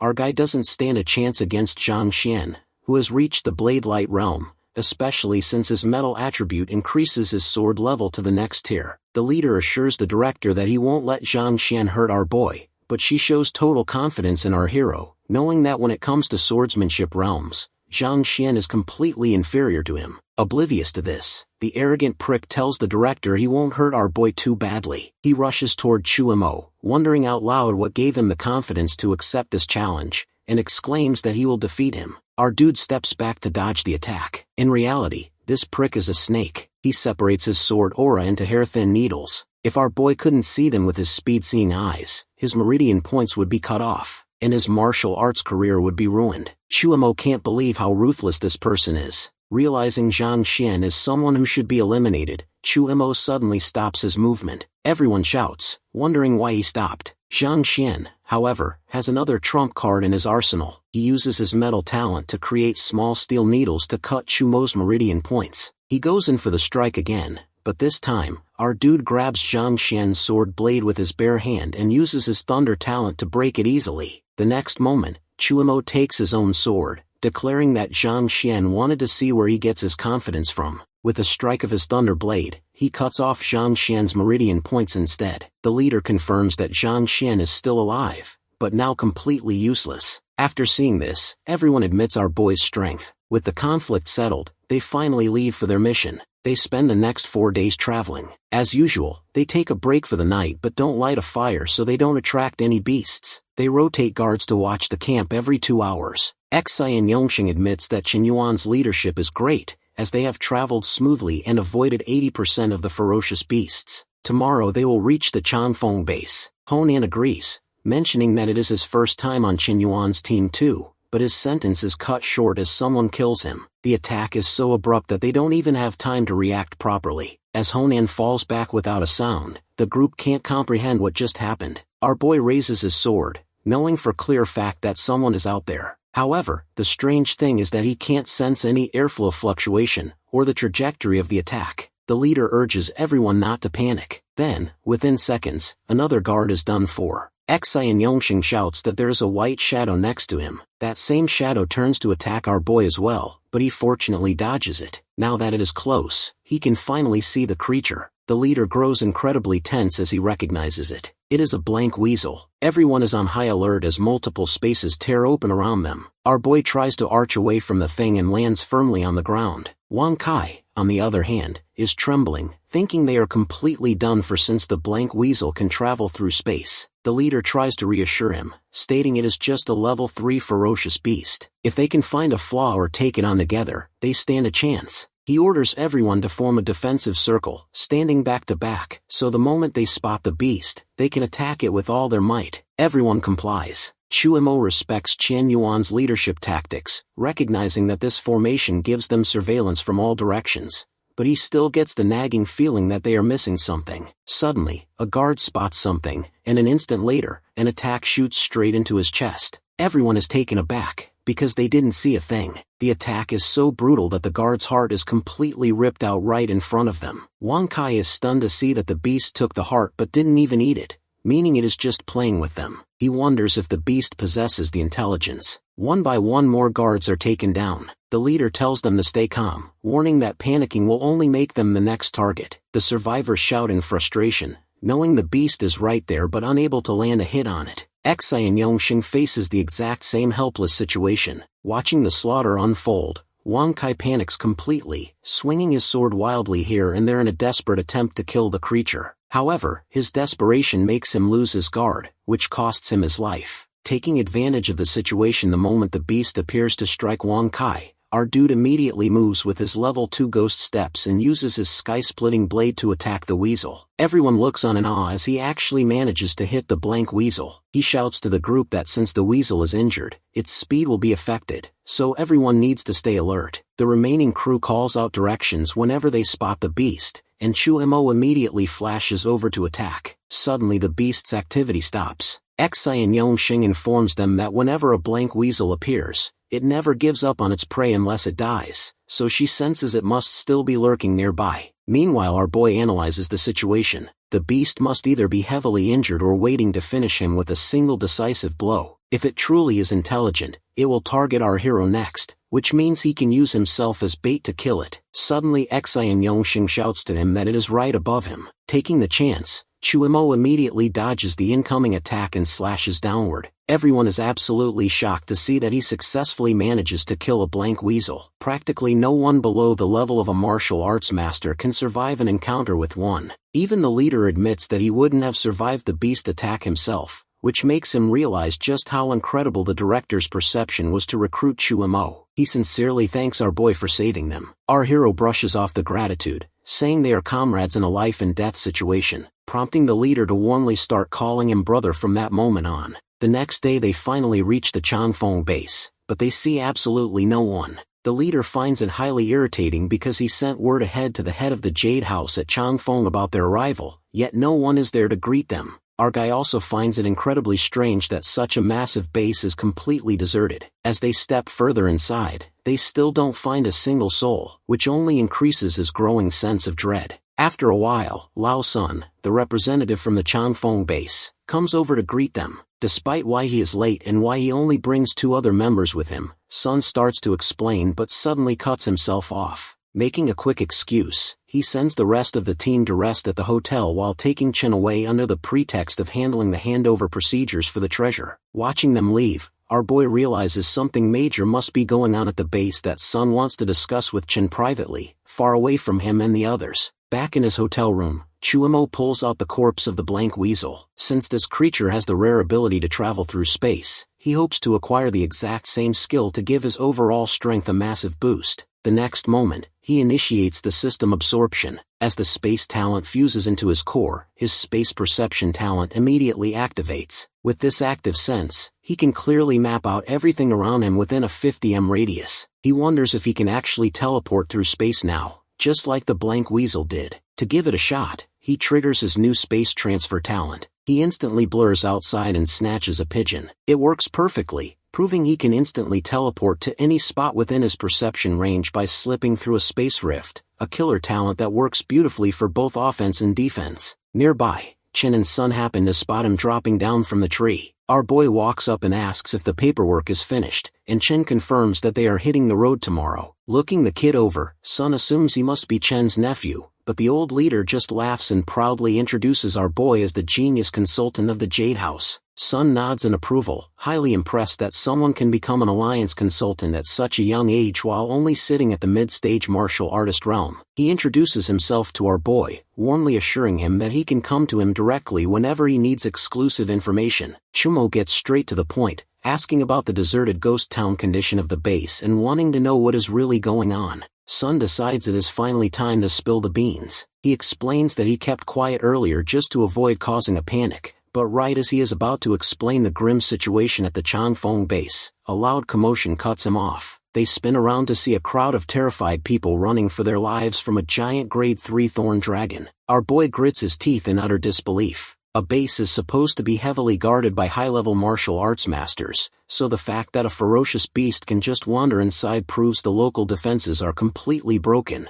The thorn dragon lets out a deafening roar and lunges, about to crush a helpless little girl. In his advanced ghost step, our boy rushes forward like a flash, blasting the beast back to save the child. He tosses the girl into Qian's arms to keep her safe before immediately turning back to hunt the monster down. Sun panics, worrying that a mid-stage martial artist like Chumo stands zero chance against the thorn dragon, a creature that even grade 3 warriors struggle to dent. But Qian just smiles, assuring him that our hero is definitely not some random, ordinary mid-stage fighter. Our boy charges ahead, using his level 2 cloud step to sprint straight up the dragon's thick scales. The monster thrashes wildly, trying to shake him off its back, but he manages to grab hold of one of its massive thorns to stabilize his grip. Using the thorn as a springboard, he launches himself high into the air, flying straight toward the beast's face. The thorn dragon looks up and spots him, but our hero is already channeling a massive thunder strike into his blade, ready to plunge his sword deep into the monster's skull. He plunges the sword in, channeling his thunder attribute. In the next moment, he pulls it out and lands firmly on the ground, leaving the beast to collapse. Jin Yuan and Sun are incredibly glad that he saved them all and defeated the Thorn Dragon. However, Chumo is in a serious mood. He asks Sun how it is even possible for a level 3 beast to be working within 30 kilometers of the base. Sun explains their current problem. Recently, the ferocious beasts around their base have become extremely active and have started attacking the perimeter. The base sent several groups of martial artists to investigate, but they never came back. Consequently, 5 out of the 6 Grandmasters were sent to investigate the matter, leaving only Grandmaster Ziyuan at the base right now. Because of this, their martial arts manpower has been cut in half. Qin Yuan hopes they will resolve this issue soon and offers their team's help if needed. Meanwhile, our boy analyzes the situation and realizes there is definitely more to this than meets the eye. If 5 Grandmasters went to investigate, it is highly unusual, as normally at least 3 are required to remain at the base. Besides, the trial between the 2 cities happened a month ago. What was the need to send their people on a trial when they are facing such a severe shortage of manpower? At that moment, some guards arrive ready to fight the Thorn Dragon, but they are relieved to see it is already killed. They assume it was Sun who took care of it, but Sun clears it up and introduces our hero as the one who did the work. As the guards thank him, Sun receives a call from the higher-ups. Hanging up, Sun informs Chumu and Qin Yuan that the guard captain has invited the 3 of them to the center. They are led by the guard to the center of the base. Since the Grandmaster acting as the guard captain cannot leave the command center, they have to go to her. Once in front of her office, the guard tells them to enter. As soon as Chumu steps inside, the door shuts, and he finds himself in total darkness. He immediately goes on guard, wondering whether it is a trap or an illusion, and activates his perception to scan his surroundings. The next moment, a barrage of arrows shoots toward him, which he easily dodges. Strangely, the move is a killing blow, yet he can't sense any actual killing intent. Then, he hears the Grandmaster comment that he is pretty sharp. Spotting her silhouette, he uses his space talent to instantly close the distance to her. When he attacks her position, he only breaks her chair. The woman is nowhere to be seen. Suddenly the lights turn on, and he hears the sound of clapping. The Grandmaster praises him, revealing that she was just testing him. Our boy, however, demands to know what this test is all about. At that moment, the door bursts open as both Qin Yuan and Sun rush in. Qin Yuan was quite worried about him when the door closed right after Chumo entered. The Grandmaster apologizes for frightening them, then explains her reason for the test. She needed to evaluate our boy's skills. In reality, they have discovered that the strange movements behind the ferocious beasts are man-made. The culprit's Yuan power contains a specific beast energy that is most likely to be detected under a sudden attack, and she had to ensure that she can trust Chumu. Now that the test is conducted, she can fully trust Chumu, especially since he is the reason so many people at the base were saved. Because of this, she offers him a spot on the special team of the Changfeng base guard. Chumu explains that they need to return to their own base this afternoon. Qin Yuan interjects, explaining that their secret treasure needs to be back at the Luoyang base today, otherwise it will become useless. If not for that, they would gladly stay and help. Understanding that the treasure must be delivered to an insider and recognizing the gravity of the situation, the Grandmaster decides to let them go. However, she offers an alternative. She invites our dude to become an external defense expert. This way, he doesn't need to stay at the base and only needs to come to their aid in life and death situations. In return, he will be funded 500,000 won per year. Our guy gladly tells her that even without the position, he will be fine with helping them anytime since both bases are on friendly terms. After all, if the Changfeng base falls, it will endanger the Luoyang base as well. With everything settled, the Luoyang party leaves at their destined time. Seeing them off, the Grandmaster praises how well the Jade House Merchant Alliance secured such a talented boy for themselves. Sun agrees, noting that they always pay close attention to maintaining relationships with all parties, which is just an important part of doing business. Then, her expression turns serious as they prepare to talk about real business. After their long journey ends, the team finally arrives at the west face of the Luoyang base, where Mo Shanshan is already waiting for them. Qian steps forward and hands over the secured treasure to her. Taking the item, she informs the group that their official rewards will be processed through Qian, who will distribute them later. For now, she grants them premium healing elixirs and free access to the Alliance's medical center so they can rest up. The team is incredibly pleased with her generosity, eagerly asking her to call them up for their next mission. As the group prepares to depart, Mo Shanshan stops Chumo and gestures for him to join her. Later, inside the quiet comfort of her car, she praises him for taking down a creature as elusive as the blank weasel, noting that the feat proves he is significantly stronger than she initially calculated. Our boy tries to brush off the heavy praise, but she steers the conversation toward a serious matter directly related to the treasure he just escorted. She reveals that the item is actually the key to a highly coveted secret realm, the Manhwa plate. Meanwhile, the exact same treasure is the subject of a tense discussion over at the Changfeng base, where Lao Sun is currently under intense investigation by a Sharp the Grandmaster. Sun firmly declares that he has absolutely no idea what the Manhwa plate even is. He aggressively defends himself, stating that as far as he knows, the treasure was simply a time-sensitive cultivation elixir. Because the medicine had a strict expiration limit, his team had to rush the delivery process, which he insists has absolutely nothing to do with any secret realm key. The interrogator tells him she isn't going to eat him alive, but notes that the Jade House forces are incredibly sharp. Through their own independent investigations, the Changfeng higher-ups know that the sudden, abnormal surge of ferocious beasts around their base is being caused by massive energy fluctuations, specifically, the friction from the connecting point where the Wanhua secret realm overlaps with the present world. Knowing that a profit-driven woman like Mo Shanshan wouldn't move a finger without a massive return, they naturally suspect Sun helped her smuggle the key. Sun visibly trembles under the pressure but sticks to his story, flatly denying the claim anyway. Seeing his resistance, the woman changes her tactics. She proposes a deal. If Sun allows her to send 2 of her own operatives into the secret realm alongside his people, regardless of whether they make it out alive, she will slash the Jade House's local business tax down to a mere 5%. This massive financial incentive instantly catches Sun's interest. Unbeknownst to either of them, their highly classified meeting is being monitored from the shadows by a mysterious figure wearing a distinct, affiliated emblem on their clothes. 3 days later, back at his own house, our boy is relentlessly practicing his blood and chi refining stages. Testing his progress, he deliberately cuts his index finger, channels his inner energy, and flicks a single drop of condensed blood straight at the reinforced wall. The droplet flies with such terrifying velocity that it punches a clean, solid hole straight through the structure, acting exactly like a high-caliber bullet. The result proves that his blood has successfully refined into a mercury-like state, incredibly dense, heavy, and completely unbreakable. This rapid transformation is all thanks to the premium blood refining pills Mo Shanshan provided,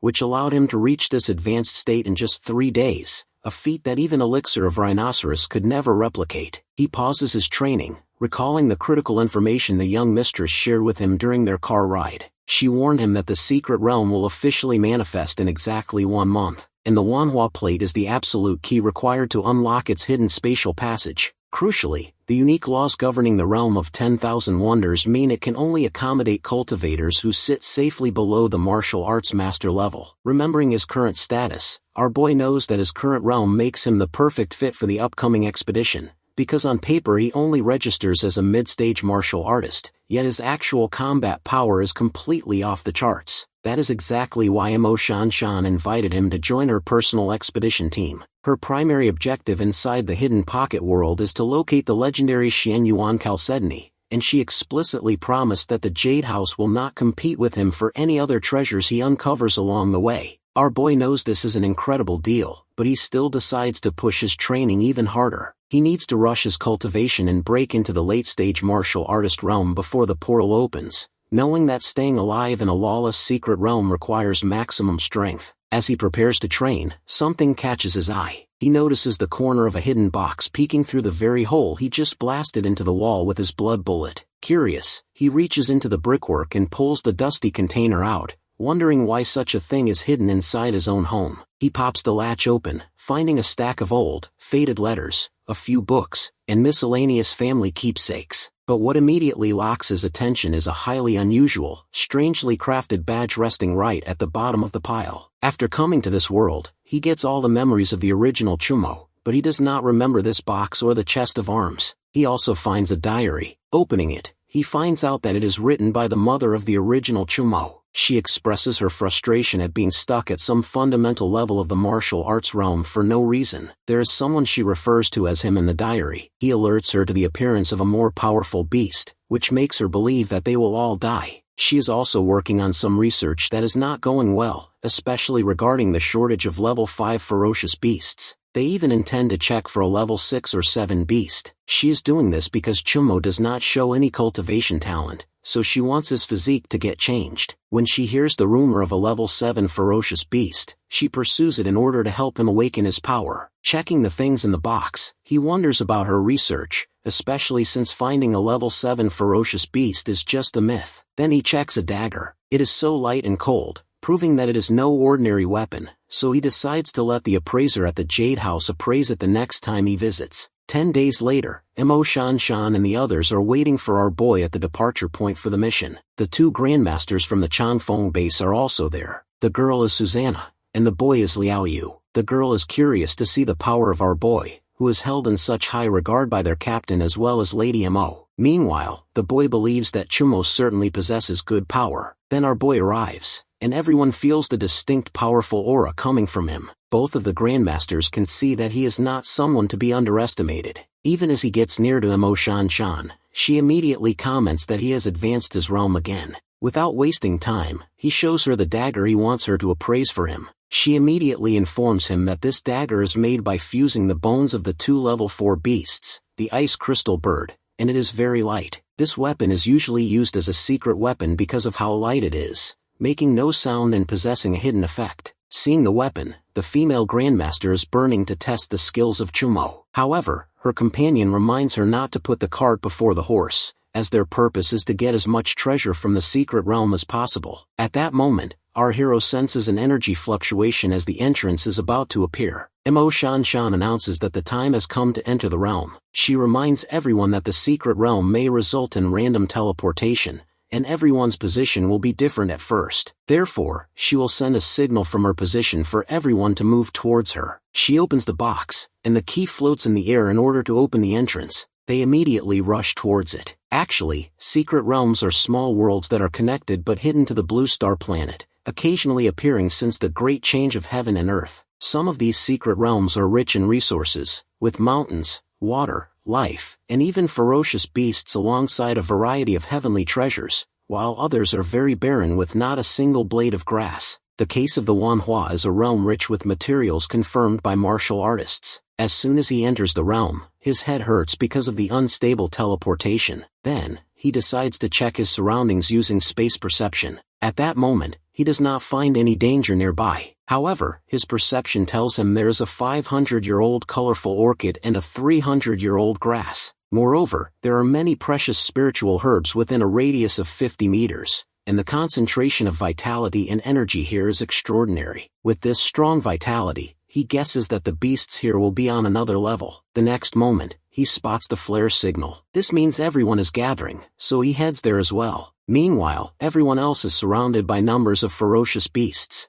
Mo Shan Shan and her team are fighting them, and she cautions them to be on their guard. Though they are only level 2 beasts, they outnumber them. Everyone is working against them. One of the guards is bitten by one of the beasts while the others turn to fight them off, but they are too many, overwhelming them. Mo Shan Shan asks them to have patience, as once all of them gather, they will be saved. Suddenly, one of the beasts is about to strike her from behind, but she is saved by our hero. She cautions him that the beasts have them outnumbered. He assures her back that no matter the number, they are still just level 2 creatures, which he can easily deal with. He raises his sword, and using his sword power, a red blade light flashes from his weapon, killing the beasts. Meanwhile, somewhere else, a mighty ferocious beast perches on a peak, looking at the lower level beasts on the ground. It has sensed someone entering the realm, which means that the key is back. Our hero wipes out the surrounding beasts, but strangely, he also feels the energy of the entire realm fluctuates slightly. Thanks to his space perception talent, he can sense that the spatial fabric of this secret realm is highly unstable. At that moment, everyone cheers for him and celebrates his incredible feat, and even Mo Shan Shan steps forward to thank him for the rescue. He asks her if the entire group has successfully assembled. She explains that everyone has made it to the rally point except for the 2 grandmasters from the Changfeng base. He then asks whether those 2 grandmasters are also targeting their specific prize. She reassures him that the Changfeng duo is only here to gather basic resources due to the severe shortages back at their own base, so they will not interfere with their core operation. However, fully understanding the sudden spike in danger throughout the realm, Mo Shan Shan decides to cut their resource gathering short. She wants to head straight toward the Xianyuan Chalcedony they came for. To make up for the lost exploration time, She even offers him half of the chalcedony as compensation. Our boy, however, has a different plan. He senses that something far worse than the typical dangers of a secret realm is lurking in the shadows. He suggests that they need to leave as soon as possible, bluntly asking her if the Xian Yuan chalcedony is truly important enough to justify the risk. She smiles softly, pointing out that he has never actually asked what the treasure does until now. He explains his philosophy: if a treasure is too precious, it is better for him not to know about it so he won't get greedy. But right now, the situation is dire, and they need to evaluate whether this prize is worth risking everyone's lives. Mo Shanshan takes a breath and explains its true value. She reveals that it is a legendary, top-tier, heavenly treasure capable of allowing a martial artist to break through their conceptual realm limits, granting them a staggeringly stronger foundation. For example, a martial artist with a baseline of 200,000 gene of physical strength can use the treasure to force a breakthrough at 300,000 or even 400,000 gene instead. In short, it fundamentally raises a cultivator's ultimate growth ceiling. She asks him if he thinks it's worth it now. Our dude instantly admits that it absolutely is. His mind is already spinning with the possibilities. Since he possesses the hoarding system, the stronger his baseline strength is, the more terrifying his elemental multipliers and amplification talents will become. He immediately urges the group to find the target without any further delay. Mo Shanshan pulls out the Manhwa plate, using its guidance to track the primary earth vein of the realm, which provides the perfect environment for the growth of the Zhuan Yuan chalcedony. Meanwhile, deep in the mountains, the mighty beast also senses the active presence of the key. It growls a command, ordering its countless minions to find the intruders and bring the plate directly to its lair. A while later, the team arrives at a dense valley, guided entirely by the glowing Manhwa plate. Suddenly, a fast-moving shadow ambushes one of the guards, forcing the group to rapidly form a defensive circle. Inspecting the deep lacerations on the bleeding guard, Mo Shanshan warns everyone that the attacking creature is venomous, and they must maintain total caution. Suddenly one of the beasts lunges straight at Chuamo. He counters instantly with a swift sword strike, but to his surprise, when his blade fails to pierce the creature's thick fur, even though his weapon can easily slice through solid gold. In the light, the team finally recognizes the monsters as golden-winged poisonous foxes. They are known to be dangerous level 2 beasts, but because they are naturally solitary hunters, nobody can understand why they are suddenly packing together to launch a coordinated assault. The foxes attack again, forcing the guards to fight desperately, focusing entirely on avoiding the lethal venomous claws since their own weapons can't cut through the monster's hides. Mo Shanshan also notices that even though these foxes share the same level 2 rank as the previous beasts, their raw speed and physical strength are vastly superior. Suddenly, our boy's sharp ears catch a strange, rhythmic frequency in the air, sounding exactly like a set of complex strategic instructions. Before he can warn the others, a shadow bursts from the brush, aiming straight for the Manhwa plate. With the distraction provided by the fox pack, a golden-winged poisonous raccoon successfully scoops up the artifact and takes to the air to fly away. Thinking fast, our boy arches his body and unleashes a precise, powerful strike that forces the raccoon to drop the plate. Mo Shanshan dives to catch it safely, but she frantically warns Chuamo that the beasts are clearly targeting the plate itself and are cooperating just to steal it.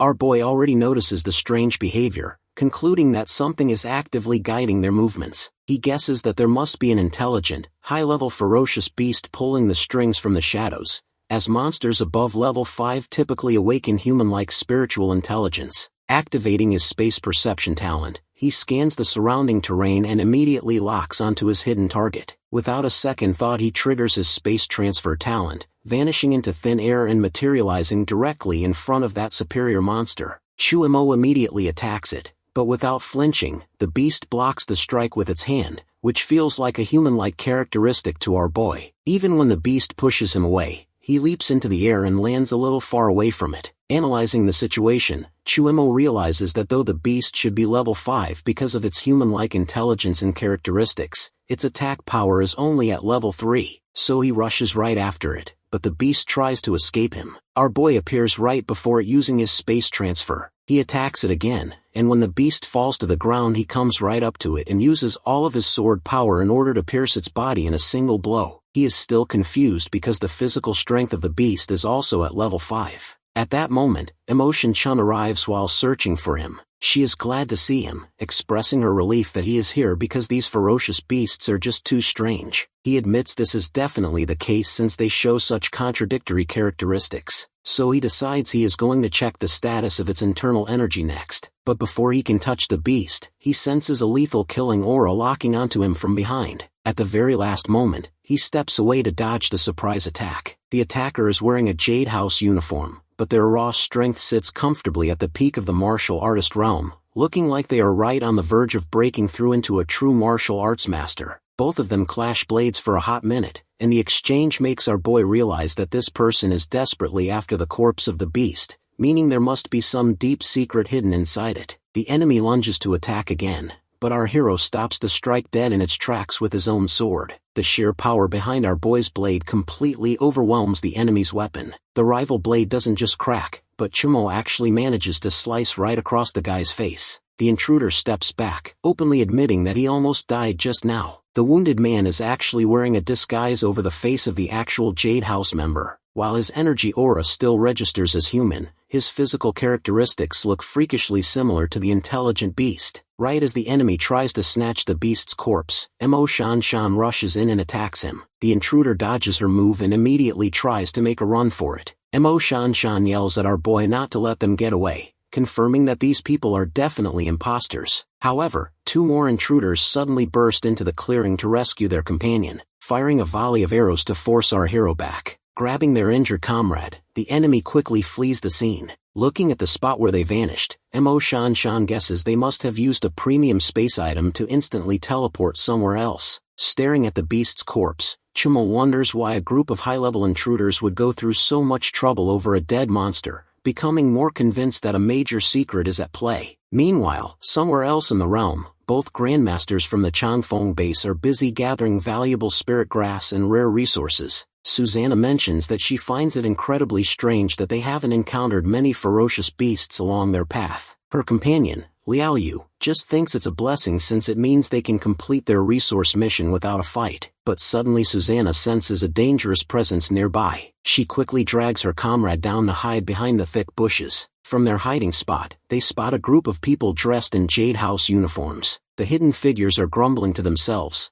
muttering about how they didn't expect Mo Shan Shan and our boy to be so ridiculously strong. They complain that they failed to secure the beast's body and came dangerously close to blowing their entire cover. Right then, the leader of the group pulls off his mask, and Susanna's eyes widen in absolute shock. She recognizes him instantly. The man is none other than Niu from Grandmaster Yahua's elite escort team. Grandmaster Yahua's team is originally supposed to be working with their master to investigate the strange structural movements of the realm. Meanwhile, the disguised intruders continue discussing their real plan. It turns out they are basically here to spy on Mo Shan Shan and figure out exactly what treasure she is hunting, figuring it has to be something insanely precious. However, the leader seems completely distracted. He is still obsessed with getting his hands on the corpse of that intelligent beast, believing the creature's biological traits hold a much higher worth to their mysterious higher-ups than whatever treasure Mo Shan Shan is looking for. Meanwhile, Mo Shan Shan completes her inspection of the dead beast and concludes that while its raw energy level is indeed only at level 2, its evolutionary characteristics have somehow reached level 5. Chumo guesses that since only martial artists below the rank of martial arts master can enter this world, maybe the local beasts are also forced to restrict their power levels to level 2 due to the strict boundary laws of the secret realm. Mo Shan Shan finds this hard to believe, noting that ferocious beasts inside secret realms are usually nurtured directly by the world's raw vital energy, so she doesn't think the environment would actively suppress its own creatures. Since they can't figure out the exact reason, our boy urges the team to move out and search for their actual treasure as soon as possible. They step ahead and soon discover a hidden cave where the Manhwa plate points directly inside. Mo Shan Shan orders her remaining guards to stay outside and secure the perimeter, while she and Chumo venture into the tunnels. Walking inside, he notices that unlike a typical cave, there aren't any pesky bats or creepy vermin nesting around. Instead, the local vital energy flows through the air like a thick stream of water, pulling them deeper into the depths. Chumo wonders if the ultimate destination of this dense energy flow is their target prize. Deep inside the cavern, they finally lay eyes on the legendary Xian Yuan chalcedony. Counting them up, there are a total of 10 drops available. As per their original cooperation deal, 5 of those drops are immediately handed over to Chumo, which he gladly accepts. These miraculous substances are more than enough to elevate his raw physical body strength to at least a staggering 100,000 gene.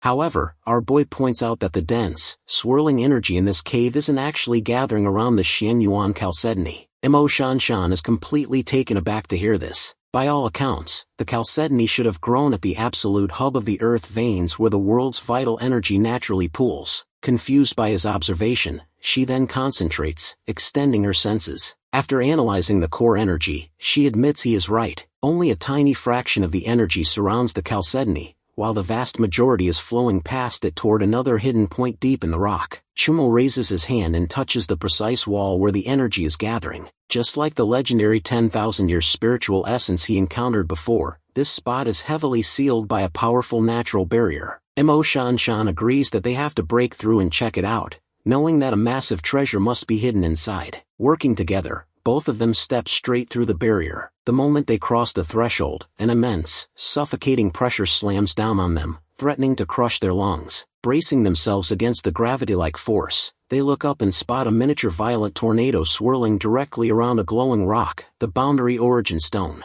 This stone is a legendary spiritual treasure that contains the pure, raw origin laws of the secret realm, allowing a human body to perfectly comprehend and master space changes. Because of its nature, the stone actively resonates with Chumo's hidden space talent. Struggling against the heavy pressure, Mo Shanshan turns to him and asks about the exact grade of his spatial affinity. When he confirms his space talent sits comfortably at level 2, her jaw drops. Spatial talent is widely considered the absolute top-tier, rarest affinity in the world, and possessing it grants our hero a deadly dual-skill synergy of both conversion and space perception. Mo Shanshan is incredibly glad she recruited him as a consultant, realizing his true potential is completely limitless. She points toward the raging vortex, explaining that the protective hurricane gets exponentially stronger the closer a person gets to the center. There is absolutely no physical way to reach the prize, unless Chumo uses his spatial manipulation to bypass the wind entirely. She then admits that this legendary treasure clearly belongs to our boy. The stone is entirely useless to anyone without a spatial affinity, an element that has less than a 1% chance of appearing in cultivators after absorbing the stone. But for our boy, who already possesses the trait, the stone will boost his spatial comprehension by a staggering 100%. Besides, she already promised that every treasure outside of the chalcedony belongs to him. Nodding, Chumo steps forward and activates his space transfer, tearing open a localized spatial portal directly next to the artifact. He reaches through the rift and grabs the stone. The absolute second his fingers lock around the smooth rock, his eyes widen in shock as a sudden, vivid vision flashes through his mind. He sees the intelligent, humanoid, ferocious beast surrounded by its minions. When he snaps out of the vision and steps back to Mo Shanshan's side, she warmly congratulates him on securing the ultimate prize, but his expression remains dead serious. He explains that after grabbing the origin stone, he now fully understands the terrifying secrets of this realm. The intelligent, ferocious beasts are intentionally forcing rapid advancements by forcefully absorbing massive amounts of the world's vital energy. This reckless draining is what caused the unstable energy fluctuations and the structural cracks throughout the fabric of the secret realm. He drops a massive bombshell. The secret realm is on the verge of total collapse. The suppressed level 2 monsters aren't naturally that weak, they are only being restricted by the realm's boundary laws. The moment the dimension shatters, those creatures will instantly regain their true, terrifying level 5 power. Realizing the clock is ticking, Chumo suggests they immediately consume and absorb the Xian Yuan chalcedony and the Boundary Origin Stone right here in the cave, maximizing their physical and spatial strength to stand a fighting chance against the impending disaster. So, the plan is locked in. They will cultivate and absorb these high-tier treasures right here inside the cave, using the natural barrier as a perfect shield to guarantee they won't be disturbed. Both of them know a grueling, high-stakes battle awaits them on the outside, making it absolutely vital to push past their current bottlenecks before stepping back into the open. Cultivation is typically a highly vulnerable process that requires absolute solitude, so doing it directly in front of another person demands an immense amount of mutual trust. Our boy feels a bit flustered just thinking about how absurd the request might seem to a high-status director, but Mo Shan Shan openly expresses her unwavering trust in him. With a mutual understanding settled, both of them sit cross-legged and begin their respective refinement cycles. During the process, Chumo calls upon his internal system to calculate his updated combat data. Looking over the glowing results, his jaw nearly drops. Not only has his physical strength completely shattered its previous limits,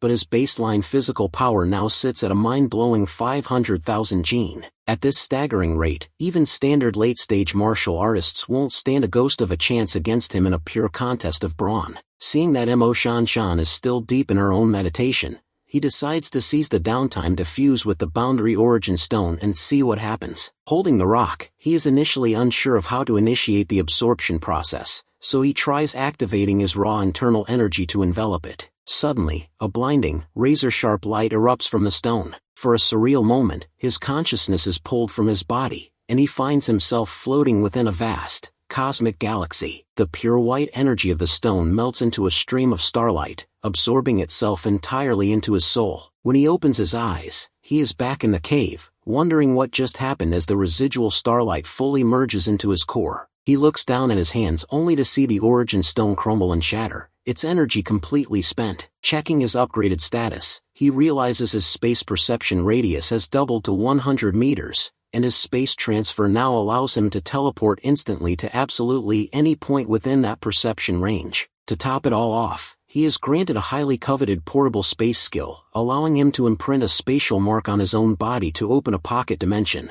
Looking at his palm, he spots the intricate new spatial imprint resting against his skin. Eager to test it, he injects a burst of spatial energy directly into the mark. A localized cube-like pocket dimension manifests around him, spanning roughly 20 meters in size. He notes that while it is just a starter size limited by his current energy capacity, it is a phenomenal beginning, and he hopes to expand the storage volume and improve the talent even further down the line. Right at that moment, Mo Shan Shan successfully breaks through her own martial arts physical limit. Her raw physical power reaches a formidable 300,000 gene, officially clearing her path to advance into the prestigious martial arts master realm. When Chumo speaks up to congratulate her, she is visibly startled. She was so consumed by the sheer excitement of her breakthrough that she hadn't even realized he was awake and watching her. She stares at him, commenting that he suddenly gives off a deeply ethereal vibe, noting that if he hadn't spoken up, she wouldn't have even sensed his presence. Our boy reasons that it is simply because he just finished fusing with the Boundary Origin Stone. Since the artifact carries the exact same fundamental laws as the Secret Realm, his personal aura now perfectly matches the surrounding environment, allowing him to naturally blend into the surrounding. Before she can ponder his strange evolution any further, a violent, rumbling explosion shakes the cavern ceilings above them. Out in the valley, the pack of ferocious beasts has launched a brutal assault on the waiting perimeter guards, with one of the monsters successfully mauling and injuring a defender. As another guard rushes over to his fallen comrade, a stealthy beast leaps from the brush to ambush them from behind. But right before the claws can connect, our dude materializes on the battlefield. Moving like a flash, he unleashes his sky-splitting blade, cleanly severing the monster's limbs in a single, fluid arc. The surviving guards are utterly stunned to see him reappear so suddenly, looking exponentially more powerful than he did just hours ago. Without breaking his stride, Chumo dives straight into the fray as two massive beasts are ready to pounce on him from left and right. Utilizing his newly upgraded spatial talent, he blurs out of space. A split second later, he materializes high up on a thick tree branch, dropping down to slaughter them from above. The surrounding guards watch the effortless, one-sided slaughter with wide eyes, completely awestruck by how easily he handles the monsters, finally understanding why Mo Shan Shan openly considers this teenager the undisputed strongest fighter in the entire martial artist realm. Even Mo Shan Shan herself is taken aback, realizing that with every single battle, the boy somehow manages to return significantly stronger than before. Suddenly, a new beast steps into the clearing. This creature possesses vastly superior, distinct human-like physical characteristics compared to the mindless lackeys. It demands that they hand over the Manhwa plate key, declaring that their king wants it immediately.